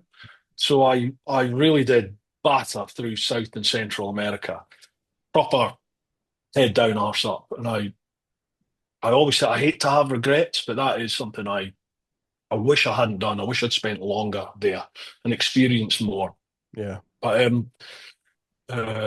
life changing. Oh yeah. So by the time I got into the States, and I sort of really relaxed again by the time I got into the States, and I Mhm. started to enjoy life on the road again. You know, I started to really enjoy the road trip and really look forward to going to new places and meeting new people. And I just hadn't really done much of that coming up through the Americas because I was just like, let's go, keep the wheels turning, let's keep going, let's keep going. Determined to So by the yeah, so by the time I actually was on the last leg, you know, and I shipped from New York to Dublin, and then I was coming up through Dublin, Isle of Man for the TT, and then the last little ride home from Liverpool. I was already starting to think, I'm going to miss this. I'm really going to miss this. But I was thinking, well, you know, I've got to get back to normality. You've got to get back to normal life. I've got to get back to work really because I Reality was bites, yeah. credit carded up to the max by this point, and I'd borrowed money off my dad. I'd borrowed money off my missus. So it was like, right, you got to pay. You Yeah. got time to pay Paul type of thing. I mean, a Um, logistic thing. You're talking about getting driving to New York and shipping to Dublin. mhm. You do that? Did you get to New York and go, right, how'd you get this bike to Dublin? Or had you already had organised 1 or 2 weeks before? yeah, again through like Horizons Unlimited, there really weren't that many places, like forums or anything like that, where you could go to for advice on overland travel back then. Now there's loads. Yeah. Social media's full of them. But back then, really, it was Horizons Unlimited, the hub. That was the Bible. That was the guidebook, the Bible, everything all in one. So there were contacts on there for shipping. So if you needed to ship somewhere, you just put in, "Hi, I'm going to be in such and such a place. I need to get to such and such a place. Anyone recommend, air, sea? Yeah. Who do I go with?" And I'd make connections with people who owned a shipping business, and they basically, if they couldn't do the route I needed, they knew someone that could. So I would just drop them an email a few months beforehand and say, right, my plan is I need to get from Australia to South America, preferably somewhere like Chile. Um, where do I need to go? Who do I need to speak to? Can you tell me how much it's going to be, sea or air? What are the timescales involved? And yeah, they would just feed that back to me in an email. So, right, get to Sydney on this date. We can get your bike, fly it. We can fly your bike from Sydney to Santiago. It's going to cost you this much. Your bike will be out in X amount of days. Or if you want to put it by sea, it's going to take this length of time. Blah blah blah blah blah. So, Oh, yeah, Incredible. that's what I do. quick, a wee quick digression. I'm doing a bit of taxing. Picked a guy up the day, about our age. Well, she our age. I'm the old guy. Sorry, she's not our age. This guy gets in my taxi. He's going to Glasgow Airport and he's flying to New Zealand. The reason he's going to New Zealand, he was over there for 16 years with his family, came back to Erskine, and he's been here for 8 months. Says Scotland's not what it used to be. It's a dump. Hates the weather. And he was going back out to New Zealand. Now, get this. He said, I've got a dog. He says, you know how much it is to ship my dog to New Zealand with all the inoculations and insurance? £7,000. He said, my whole family's going back to New Zealand. All my trunks, my luggage, the whole shebang is going over to New Zealand for less than that. My dog is £1,000. Mental. Absolutely. Yeah, yeah. Anyway, Australia's the same. Wow. Why? Why? But anyway, Just, I mean, you're obviously at this point, this is you getting back. You've done the round of it, which is an incredible thing. You're now thinking about, oh, I love doing this and I want to continue doing it. But did you feel that the around the world, I mean, this is, going back to a wee bit about your mum, did you find that it gave you any sort of emotional release after suffering that pain of losing your mum? Did it help you in any way, do you think? No? Nah. Just more to divert your attention and sort of take your mind It away from preoccupies that? you. Yeah. Yeah, preoccupies you. Like everyone had said this to me, and I really hadn't taken heed of it. When you have things going on, you've got troubles in your life, you run away from them a lot of the time, don't you? So a lot of people go traveling because they want to escape whatever heartache, whatever issues are going on at home. They're always going to be there. They're going to be there when you get back. So whatever you've left, it's going to be there waiting for you when you get back. And I remember at that point, sort of 2014 time, the whole build up to my trip, no one, because I'd been to loads of different festivals and events, like overland travel events, nobody spoke about life after the trip. Nobody. No one touched on this at all. The post-trip blues, no one mentioned that. And it really hit me. It really hit me when I got back. I was just lost. I came home. Well, I suppose I wasn't even home because I wasn't in my flat anymore. I'd rented my flat out. So I was now living in my missus's flat by that point. And I remember going back to work. Within about a week, I was back at work. And I remember being back on post, chatting away with people, and everyone's moaning about the same old shite they were moaning about 2 years before. Really? Everyone's moaning about their missus or their other half. Everyone's moaning about politics. Everyone's moaning about this person and that person. Lazy bugger, lazy this, all this sort of stuff. And it infuriated me because I'd spent 2 years of whatever issue, whatever problem came my way, you figure it out and you solve it and you deal with it and you figure out your solution. And everything is up to you. Your path is down to you. And then all of a sudden, I'm back in the old bill. And Gordon, you'll know what this is like. There's this regulation, there's this law, there's this way of doing things, and this is the way you need to act. And you can't do this, and you must not do that, and you must do this. And I just remember coming back and just thinking, this is all bollocks. Like, this is all bollocks. We're moaning about life in the UK. And I'm like, I've literally been in countries where people step over the dead and the dying in the street, and we're moaning about having to pay £7 or whatever it was, congestion charge. To me, it just felt ridiculous. I'm like, if you don't like it, I can sort it out. Either I'll have somewhere else where they don't do Yeah. that, or just sort this out. This is a whole And conversation on its own, isn't it? People's attitude, aye, first yeah. world problems, Yep. Aye. You would say But, you really found yourself being less tolerant of crap. Things that you would Ye- then consider as silly, Yeah, stupid. What are you worrying about that for after what you had experienced? but very quickly I could feel myself slipping back into my old ways. I could feel myself slipping back to becoming one of those people that's moaning about stuff. Yeah. I remember catching myself moaning about stuff and just thinking, no, like, what was the point of all of this if I'm just going to be the person I was before I left? Yeah. And I think I knew I didn't fit in that police role anymore because I had no tolerance anymore. Like, I had no tolerance for the old bill, as in the job itself. I had no tolerance for, like, you know anything that I didn't think made sense. If there's laws or regulations out there that I'm just like, oh, that's bollocks. Why that doesn't make sense? Why are we doing that? To me, it just felt hypocritical to be that person that enforced that when I didn't agree with it. And So what year is this now? So you joined in 202. This would be it's 2014, mid 2014, July. I was 12, back on the 12 new years at bill. this point. 12 years. Yeah, So you've still yeah. got six to go. Aye. 6 to go. 6? No, Well, no. because you Oh, left- before I left. Oh, aye. Enough 6 to go. Just before, I'd like to ask you a wee bit more about your police career, but just before that, how I think Craig asked you a question, and it seemed to sort of suggest that your mum's situation and then you doing the trip, it was kind of like running away and you were preoccupied and it didn't really solve it for you. But the thing came into my head was, but at the end of the day, it was your mum that said to you, promise me you'll do this. You've always talked about doing it. Promise me you'll do this. And here you were back in London, and by God, you'd done it. It'd taken a bit longer than you thought. You'd done it. Was there no closure around that? It must have been a great satisfaction to have carried No. your mum's I get the impression the promise that you made to your mum. I get the impression that it changed you as a person, and you Massively. back you couldn't fit in. It's something Aye. Charlotte spoke to me about before, about feeling like a square peg in a round hole, and you just weren't the same person. Actually, it's interesting because it takes me right to the next question about your time in the Met. What challenges did that bring after doing the round the world trip, being in such a high profile job, and obviously you're putting yourself out there on YouTube at the same time.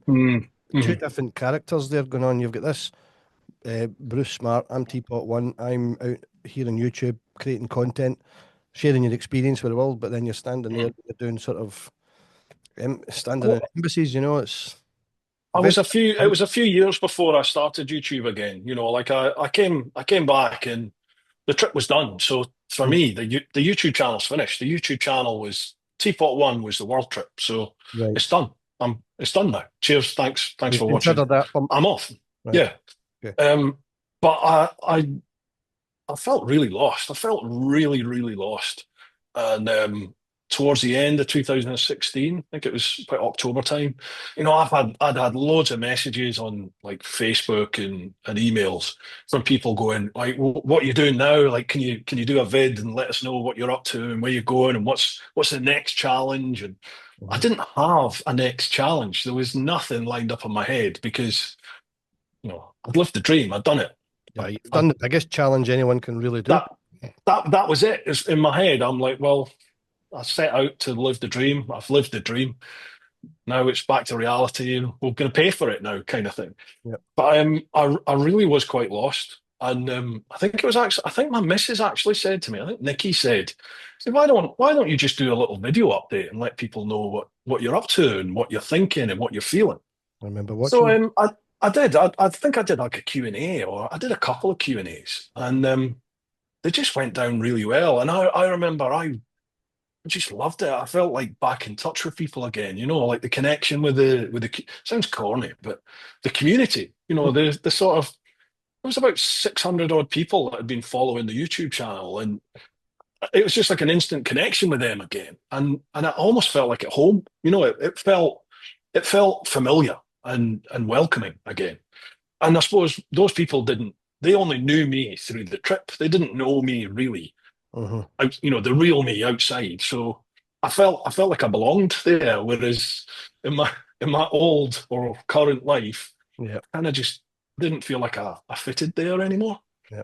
So yeah, I just started doing the vids, just weekly vids. So, Again, just riding in and out of work and talking bollocks, and I it went from watched a lot of your commuting in and out of London. It was quite fun.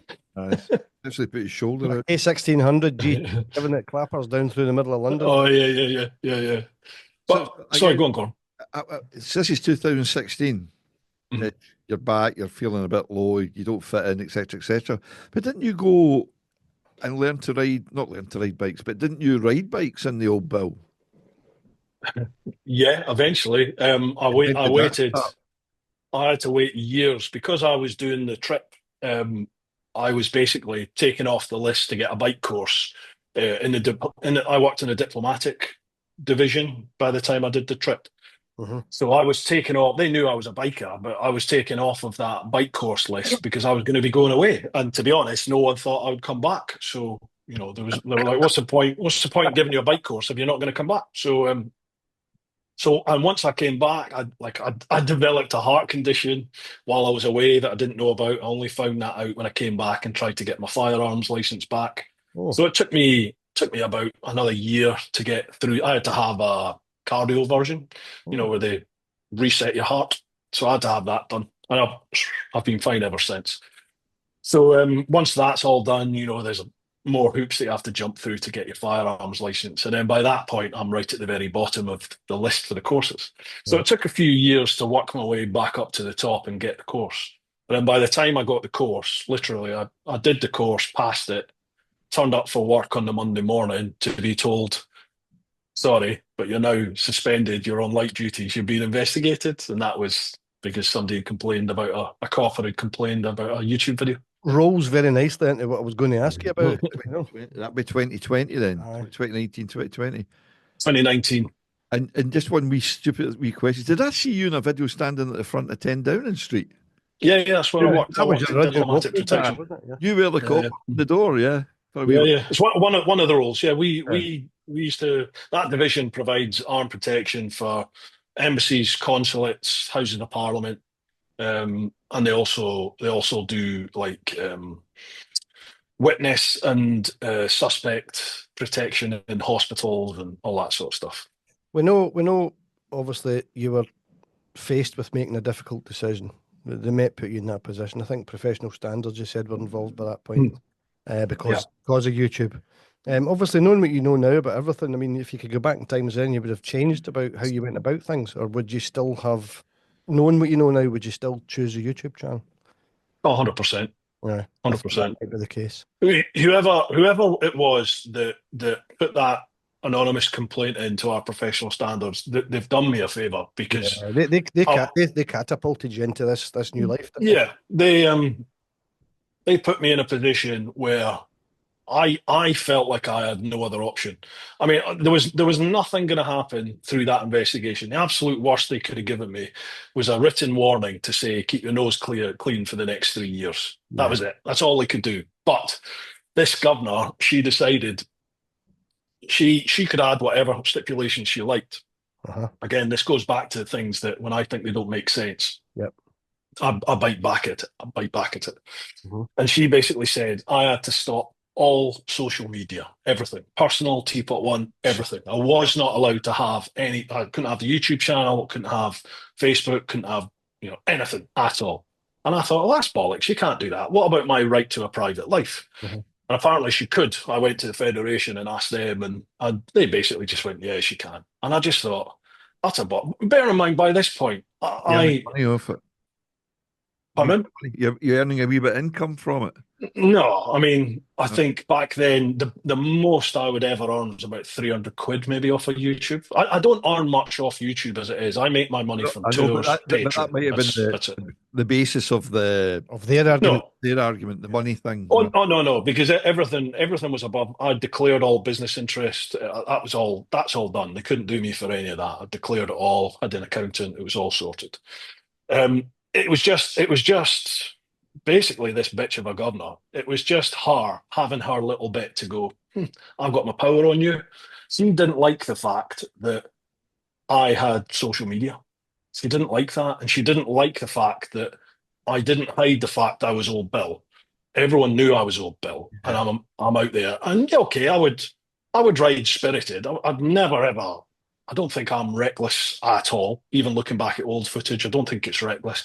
I rode the way we were taught, and if that's good enough for us, then Yeah. as far as I'm concerned, it's good enough when I'm out on a ride. Do you know what I mean? It's like unspirited. It's taught that way, isn't it? I use this. I use the same progress. risk assessment. I've Yeah. got the same skill set. Yep. We were taught to ride without blues and twos anyway. So it wasn't that I was taught to ride with sirens. You weren't. You never put them on. It was just a bike. But anyway, yeah. Where was I going with this? You got me all hot and bothered there. Yeah. Basically, I just thought to myself, oh yeah, that's right. I'd had so many people by this point. Never mind, I had 30, 40,000 people following on YouTube. I had like 120 odd thousand on Facebook by this point. Yep.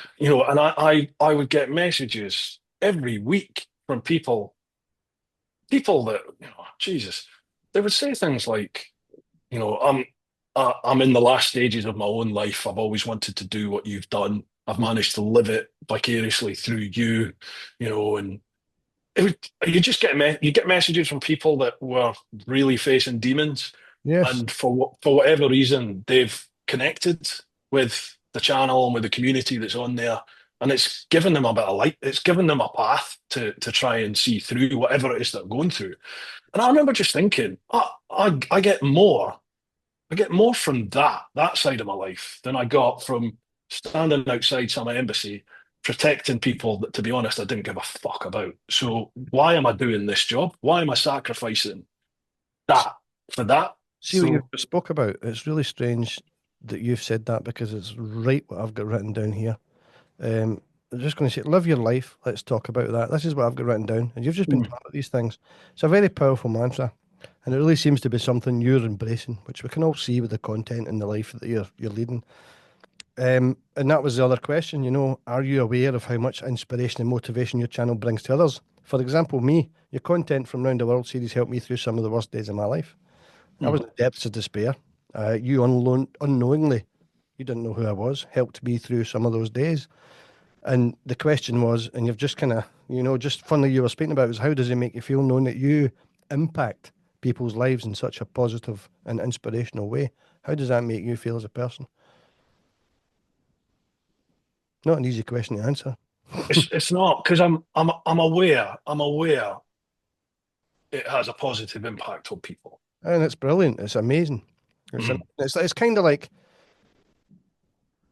I mean, obviously, I did Riding Through Grief to share a story, to try and touch people in a way that they could maybe open up a bit about their lives. But your stuff is inspirational. You started from the pain of losing your mother to following your dreams, to going around the world, to raising money, to creating this amazing channel full of brilliant content, and it inspires and helps people every day, and it's absolutely fantastic. And knowing that you do that to, tens of thousands of people, it's got to be something that gives you, if they want a better way to put it, some serious job satisfaction. Oh, yeah, 100%. I can't, I can't imagine doing anything else. But I'm also aware that that all this could end. Not end. I'm very fortuitous at the moment that I can make my living from doing this sort of stuff, but I don't take that for granted, because I know all that side of things can, Patreon can go, the tours could go, just YouTube could go. But I love the fact that this community that we've built now round the TeapotOne name, brand, or whatever you want to call it. I That's a love brand. that. Aye, the other people. Other people are getting something from this, and they're getting something from my mum's message. It's Yeah, like that lives on. Well, that's what inspired me, that yeah, message. Mm, That's what yeah. got me to sort of yeah. push through the darkest points. You might, you Yeah. might, you might remember actually when you had us on your channel. It wasn't scripted, and I was talking to you, and I said that big YouTube sort of vloggers like yourself, you're always looking for that next subscriber, taking that 95,000 up to 195,000. And I was saying to you, stay where you are, do what you do because of the effect you have on people. And when you imagine 95,000 people, that's a Wembley. That's a full It's Wembley. insane, isn't it? It's a It's lot of insane. people. When you think about Yeah. it, And how many, I'm not saying they're all maybe our level of engagement with you, but it's quite a thought. It's quite a thought. And yeah, you always want more subscribers and more this, more that, but it's a very, very worthwhile life. You've right, got, Bruce. So we've been talking about around the world and all the different things and the YouTube channel and everything. So next question, quite a plain and simple one. How did your tour company come about, and how did your team up with Simon Weir come about? Well, I'd been doing tours pretty much. Like I passed my test in 2008, Mm-hmm. and like I said earlier, I was doing daft miles. I lived on my bike. I was doing 40 odd thousand mile a year. So I That's was cool. always on my bike. I'd go riding before work, I'd go riding after work. Every day off, I'd be out on my bike somewhere. And Mhm. I've always had, I'm sort of known for these endurance ride type things that I do now. And I've just always done them. yeah, Like I would finish work, whether it was a night duty. Well, generally it would be a night duty because that went on to a block of days off. Mhm. So I would finish work and I would head to the port and either get the ferry or the tunnel, and I'd head on the continent and just go, and like Iron butt stuff. message my mates. Yeah, well, I didn't even know about the iron butt then. It was just I'm just going to ride. It's Yeah. like okay, let's go east. What's out here? Mhm. I've heard Prague. What's Prague like? I've heard about Bruges. Let's go to Bruges. What's this route Napoleon? All this sort of stuff. And I just go. And my mates very quickly followed me into bikes. Like my core mates all end up passing their bike tests. Mhm. So within a few months, we were all brand new bikers, and we were all just young, dumb, and full of what's it, and we just get on the bike and we just go. So that's great. because I love doing all that. So yeah, it was brilliant.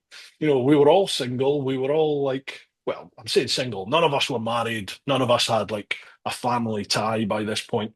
So they would just leave it to me to organize stuff. So I just did. And it became known as Smart Tours. My surname's Smart. So they were Oh, like, right, where we're going on Smart Tours? Where's Smart Tours taking us this month or this year, or whatever it was. So we just started doing that. And I actually ended up with a YouTube channel called Smart Tours and a website called Smart Tours. And I right. think I even set up some social media around that as well, initially, before TeapotOne came around. Mhm. And it just went from there. So, by the time I'd finished the world trip, I was still taking mates and mates and mates away on yearly bike holidays. Mhm. And then that progressed, I think round about 2016, 2017, I came up with Chicken Strips, the tour company, which Mhm. initially I was going to do with a mate of mine called Simon, who again was just bike crazy, but he was about 20 odd years older than me. But as it turned out, he couldn't work a sat nav and didn't like the pressure of leading anybody. So like it just didn't work. Although we'd set it up together, Uh, he never ever came away on any trips with me with punters. So it was just me, and I would take like 6 or 7 punters away, and that was that. But it never made any money, like 6 or 7 punters was about the max I could do, and with that, it would basically cover my costs. But I wasn't making a profit as such. It was a free trip for me. mhm. So and I did that right up until 2020, 2021. Mhm. And I had the podcast by this point. I'd left the old Bill, and I met Simon Weir at one of the bike shows. I think it was the London Bike Show, maybe. Yep. And my mate Richie Vida, anyone that's into YouTube will know Richie Vida from Wild Bad. He'd shared a room with Simon Weir because they were both doing a talk at one of these events at the bike show. Mm-hmm. And Rich said to me, "You need to talk to this bloke. He's a real decent lad, and he's got a memory for routes that's just uncanny." So I got Simon on my podcast, and obviously the beer flows on a podcast, and we just sort of I think a haphazard comment halfway through. I was like, "We should buddy up because I can't really make any money with just me, and if there's two of us, we can take more people." Yep. And I was like, "Oh, that might actually work." So at the end of the podcast, off camera, we had a wee chat, and sort of that was that. Next year, he just came as a subcontractor effectively to me, and we did a year of that, and it worked really, really well. So Well, then it was like, right, I sold half the business, a quid for his half of the business, and that was it. He's come on board, and yeah, that's it. We now both run chicken strips, and How many years is that you've yeah, been doing it? this is about third year now, I think. Is this the third or the fourth? Third year, I think. So you've got a brew time. Aye. You've got a brew time with him on there, have you? I've got two with Simon now. Yeah, I've done 2 episodes with him. Early ones, aren't they? Aye. Okay. Yeah. Yeah. I mean, it's immensely popular. I mean, one of my colleagues at work, I was telling him about Pyrenees that we're coming on in June. And that sounds amazing, that sounds amazing. I says, you've no chance. He says, no, I'll go on. He says, sold out. I says, I know, because they sell out that every year. It's The only one that's not sold out is the Scotland one, the Beyond 500. I know. we're all fed up looking at Scotland, that's probably So it's only half full, so I need to do some work and get that sold. I'm on it. I'm not coming to Swindon, by the way. I was going to come to Swindon, but I'm All right, else. But I'll be on the Scotland one. no worries. There was something about that. Do you have to, or let me put this, do you have to be a member of the clan to go on a chicken strips tour? No, but it pays dividends because basically I give people in the clan 24-hour early access to the tours. So once the tours are done and they're ready to go, right. I put up on Patreon and say, right, you've got 24 hours. Here's the tours for next year. At this time tomorrow, this goes live to the public. Yeah. So basically, because I couldn't do this financially without the clan. So I try to give as much as I can back to those people because they're giving everything to me. So It's understandable. So yeah, it's definitely advantageous to be in the clan, but it's not everyone's cup of tea, is it? So.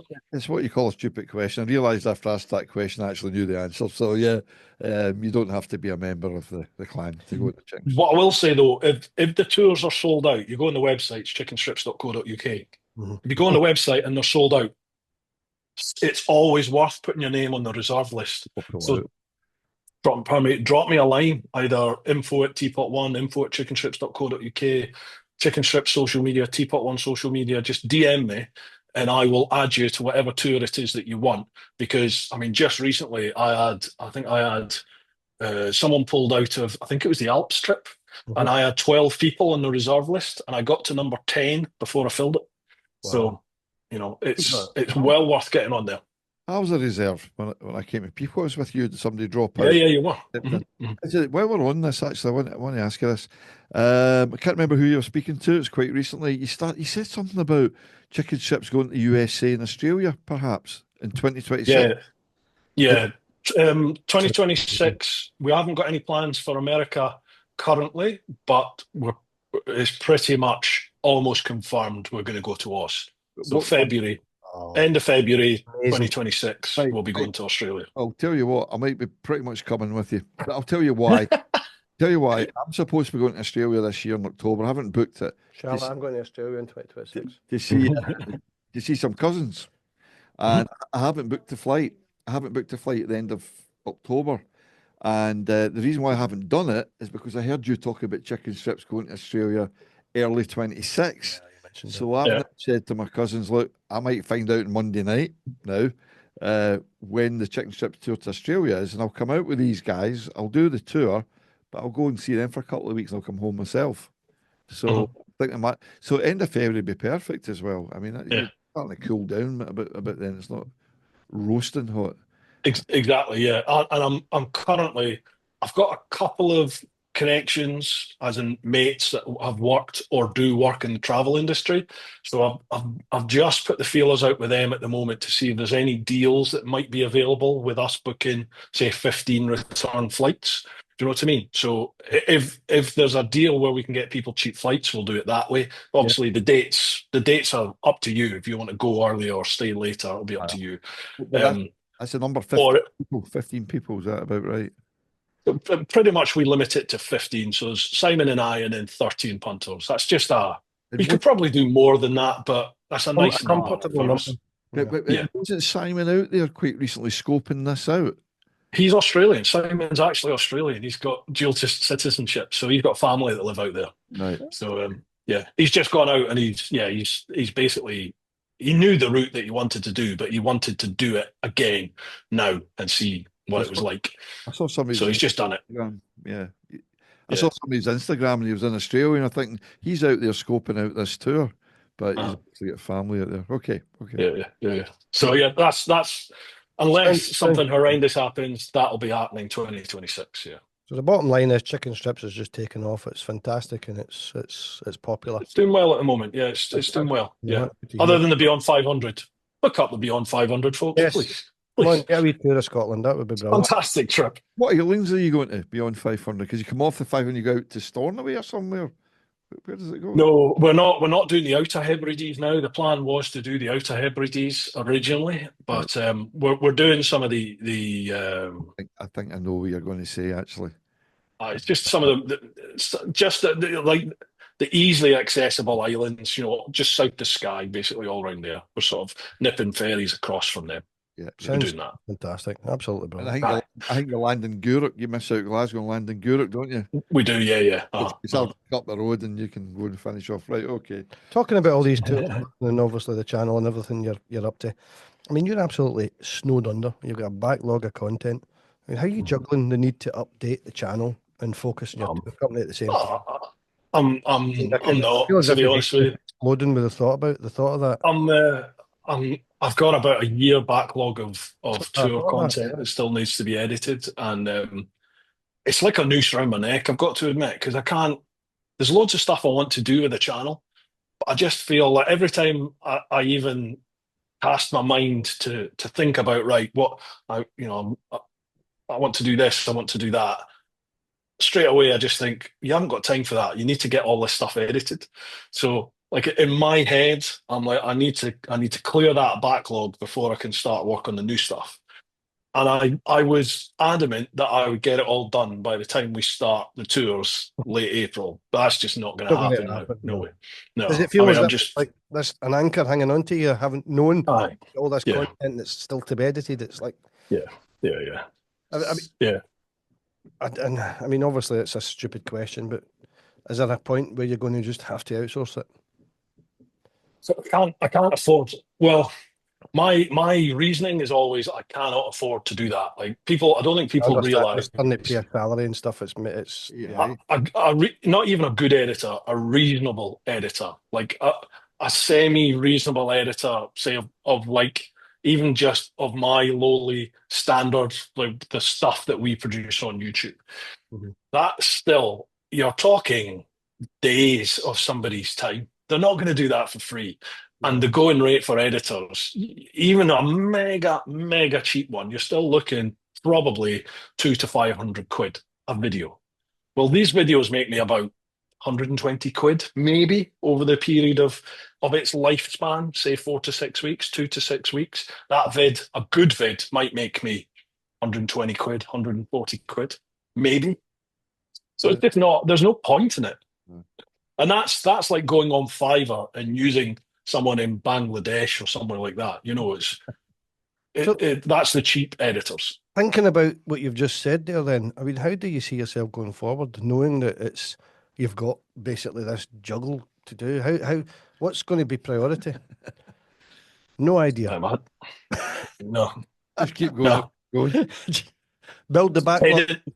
Head in the sand, and just try to get my way through it. To be honest, I'm lucky, and the people that come on the tours, it's like a running joke on the tours now. They're like, "Oh, I'm really looking forward to watching this in 2045."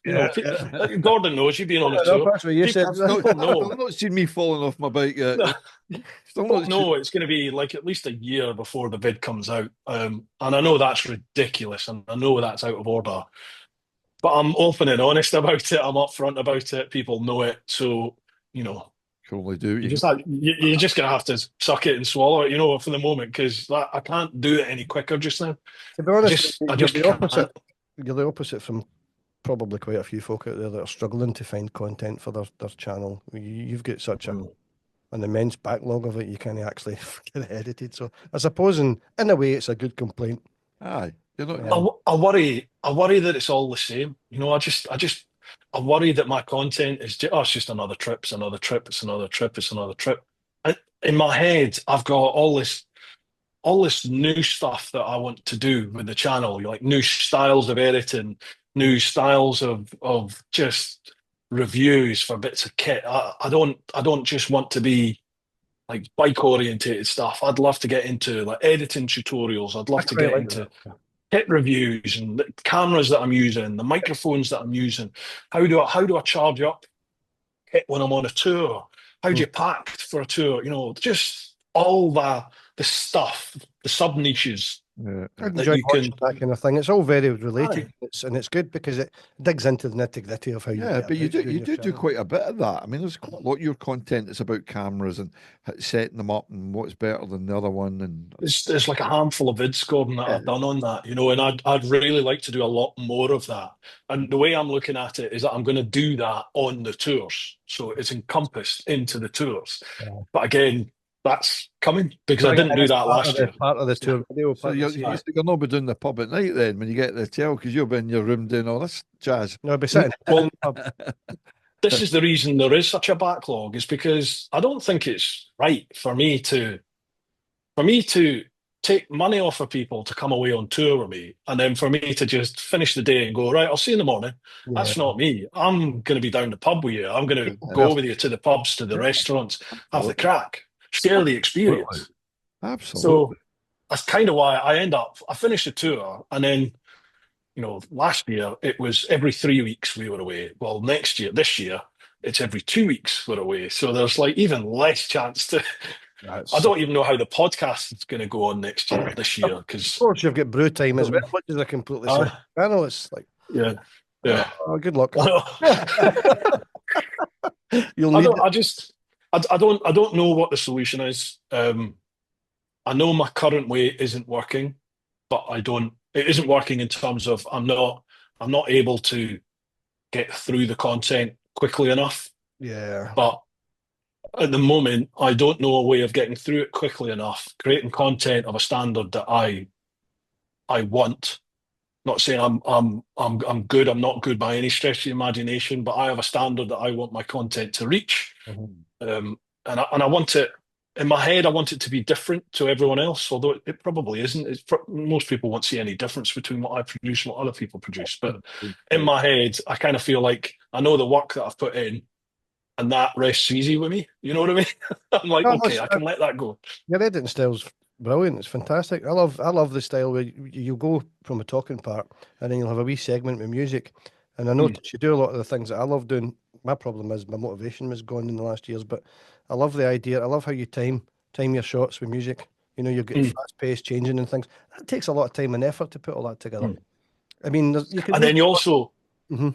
a wee trick that I was told about, or I picked up on some videos, is just every now and then miss the beat.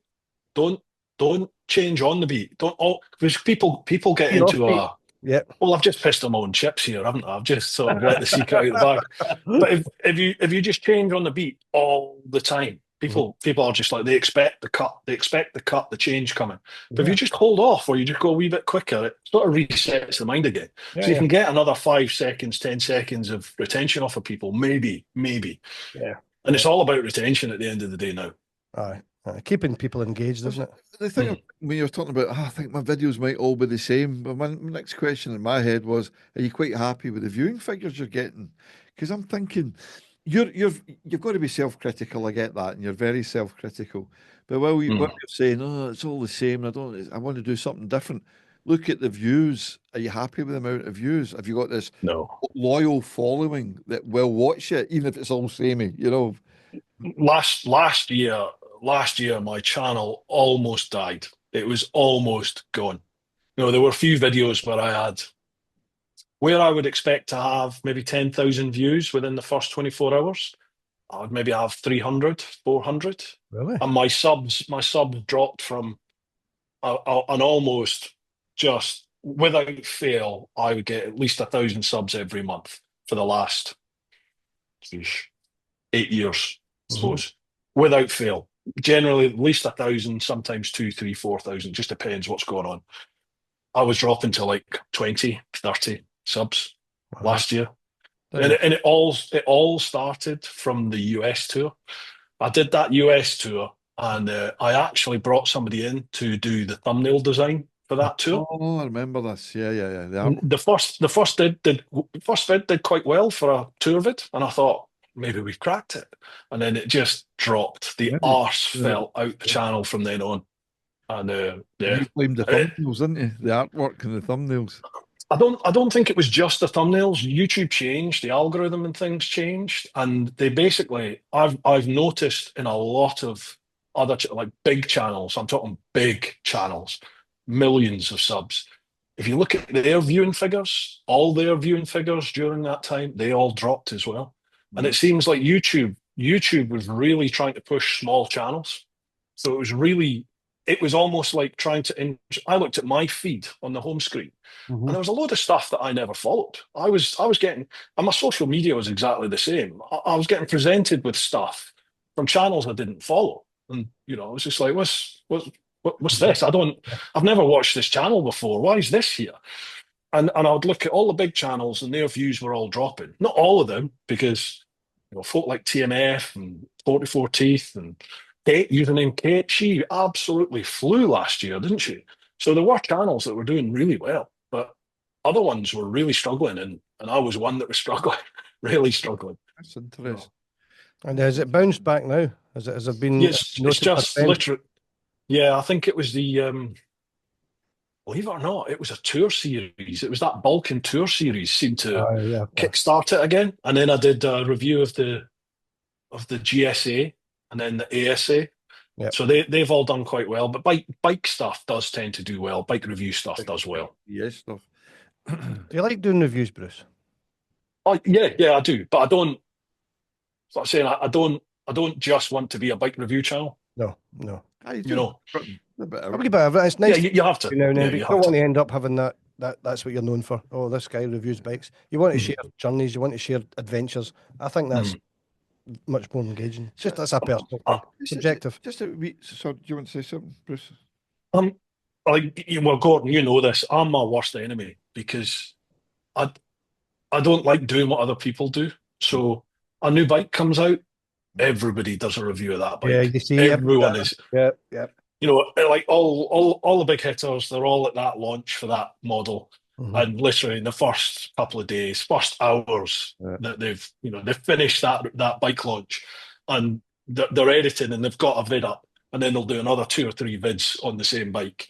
So that first month that model's out, it's just everyone is doing it, and I it just turns me off. I'm just not interested. I'd rather wait and then just get the bike from a dealership or get it from the manufacturer 8 months, a year down the line, you know what I mean? And I'll go and do my own thing on it. Recognise that.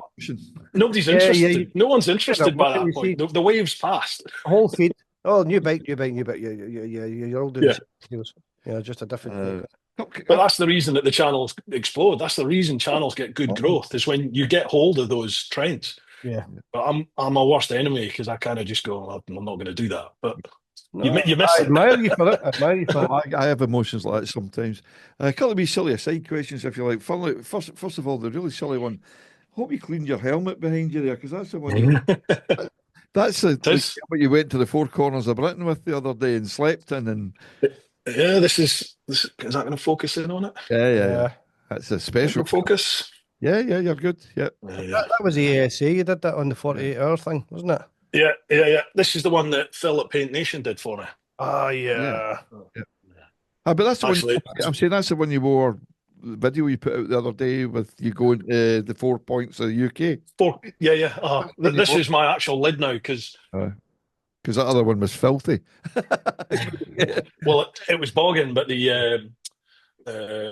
where the visor retention sort of clasp thing is at the side, one of the screws sheared off.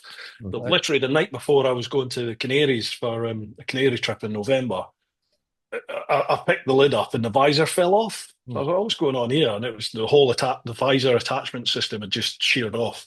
So Right. I had to take that with me. Right. Where is it there? That one. And so that's now my daily lid now. I remember the video when you got it. Another wee sort of housekeeping question. Pete English, was he your administrator for chicken strips? No. No. No, Pete was Martin admin for the Ah, Facebook page, the private Facebook page for Patreon. So what does Martin Yoxall do for you now? What's he doing? He's taken over from Pete on the Facebook page.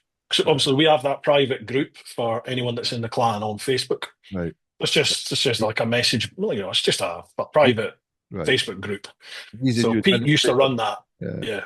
Pete used to run that because that wasn't me that set that up. It was another guy, another Pete that set that up years ago.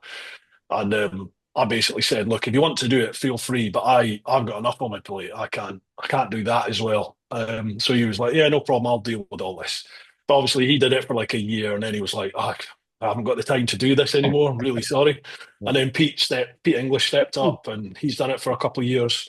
He's in the same boat, He's just trying to do something with his business at the moment, family and life. He's done his 2 years. So he was like, right, I can't do this anymore. How did you So get Martin stepped forward. How did you get to know Martin? I remember obviously the original prosthetics things we did. The Martin Yoxall video, lost his leg 18 in a bike accident and all that, half man, half pilot, and all the rest. Yeah. I think you went to Isle of Wight with him, didn't you? Did you do a wee tour around Isle of Wight with him? So, Yeah. was he a pal of yours? How did you meet Martin? No, just purely through the channel. It's like he found the channel and it was just part of the community on the channel and just got chatting through that and Yeah. that was that. Yeah. I think he came on the podcast first and then we did the Isle of Wight Yeah. ride, I think. He took you at the wheelie school as well. Do you remember that? The wheelie Yeah, he did. Oh God, he's been loads of times. Yeah, he's a proper wheelie monster now. Yeah. He's a good lad. Good lad. Something I've never really done. Any plans to do any more big hunts with John? I'd love to. I'd love to, but it's just it's the diary. Yeah. it's the logistics of it. Like Landshop's got his own channel and he does things with his brother-in-law Greg now, doesn't he? And then he's got his family life. He's got his own work. It's trying to find the time. It's the logistics. It really is logistics. Life. Right. Logistics and time. Life. And I've got one more wee sidey question, and I'm really sticking my neck out here because I went back to try and find this video. Right, I'm watching a TMF video, and he's in Spain. I don't know if it's one of the ones where he's with Carol. He's down with Carol down in Spain recently. Yeah. I don't know if it was one of them or one of the ones they did the stress buster with her way back. But anyway, you'll remember a video. It was called Six Go Mad in Spain. It was you, TMF, John, Vida. The first one we did with Toro. Toro.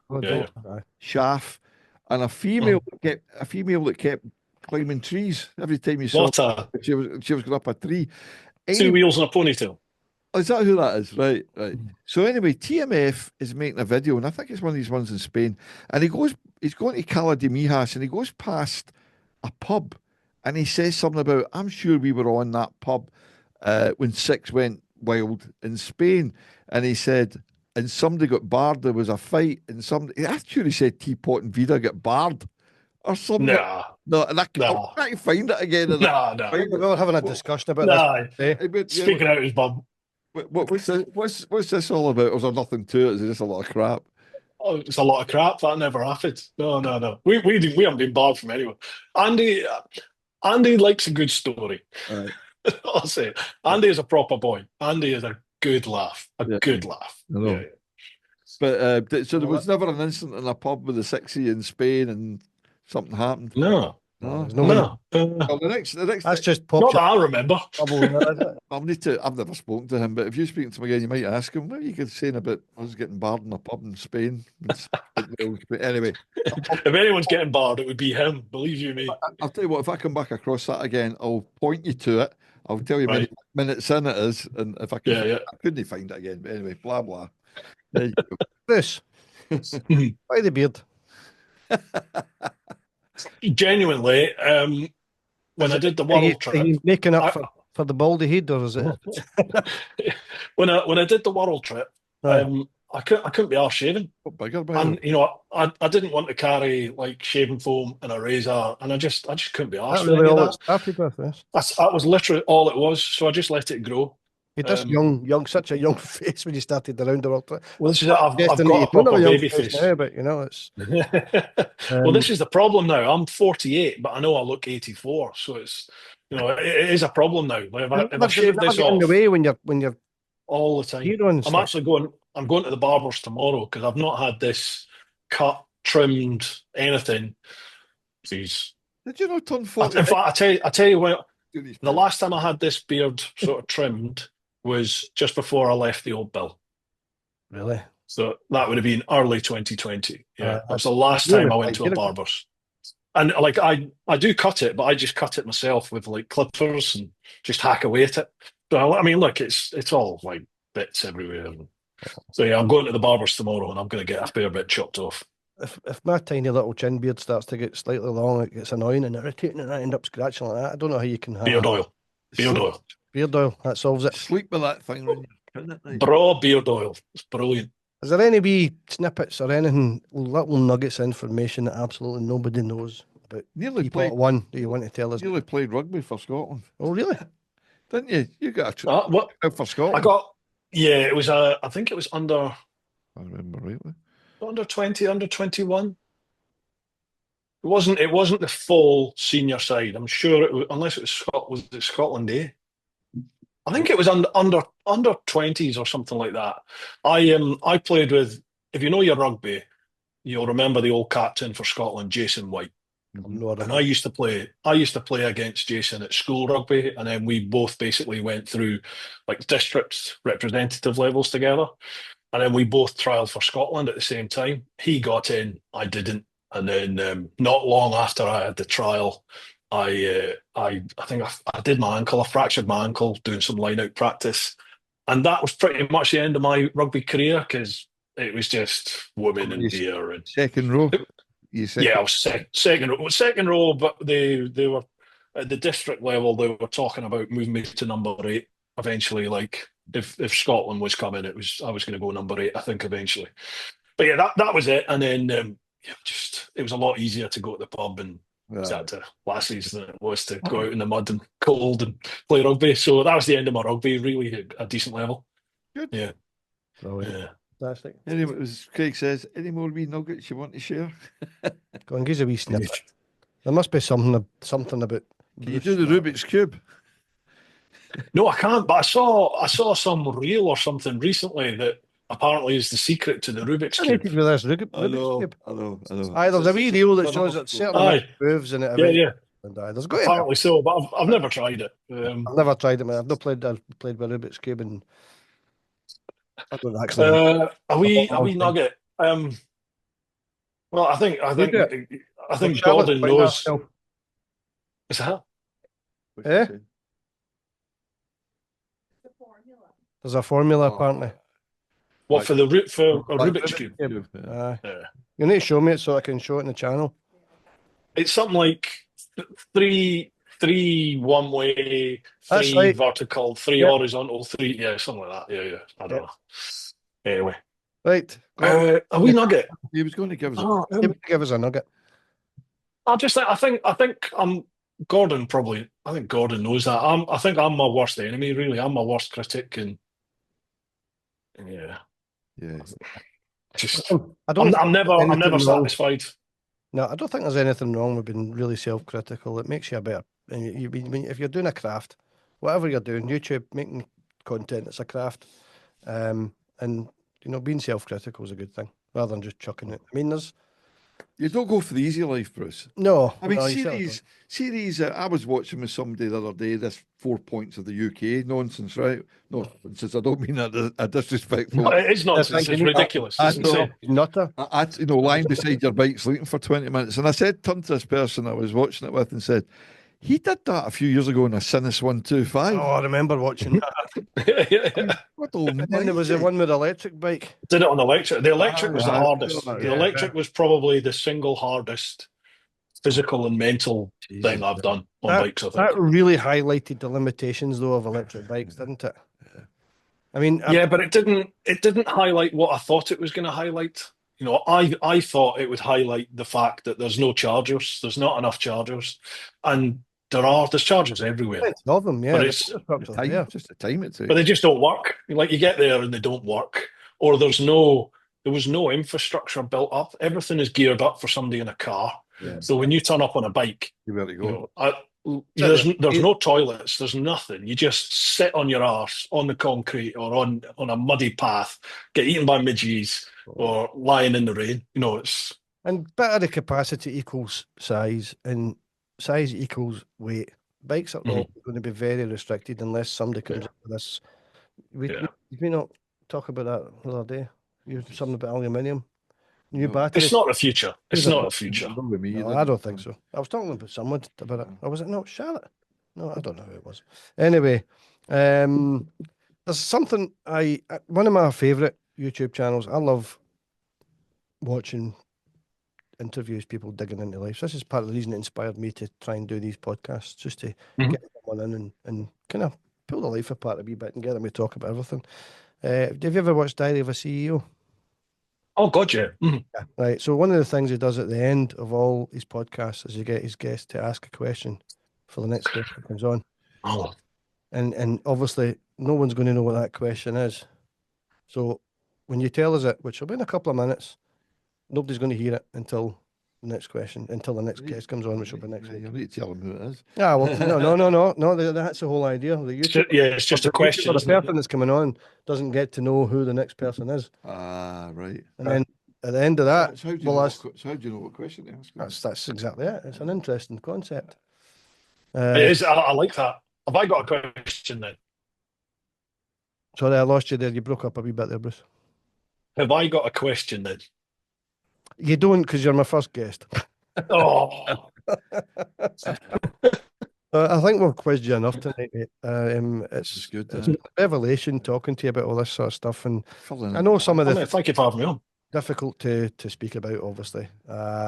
The fact that you were able to speak about it tonight is a fantastic testament to how much you've changed in the last wee while since we spoke to you last. I will both you a big gratitude of thanks. I really do, because I couldn't talk about my mom or any of that stuff before. It just was a no go for me. So thank you for I particularly enjoyed being my vent. I particularly enjoyed this evening because I had a lot of information about you and stuff we've talked about and things on your channel, but you filled in a lot of blanks. And Yes. and we got the timeline as well, so That's that what was it's all good for about. that. Yes, officer. You can see the copper in you. Yeah, quite probing, aren't I? Quite probing. Listen, we know you're an incredibly busy man with your tour company, with YouTube, with Brew Time. So the fact that you've come on here tonight and spent 2 hours and 12 minutes talking to us is absolutely wonderful. It's humbling and it's very much appreciated. So thank you very much. It's a pleasure, boys. Thank you. I don't often get the opportunity to do this be on the other side of it. So thank you very much. I thought you would enjoy it. Yeah, fantastic. Definitely. Cheers. Bye, Bruce.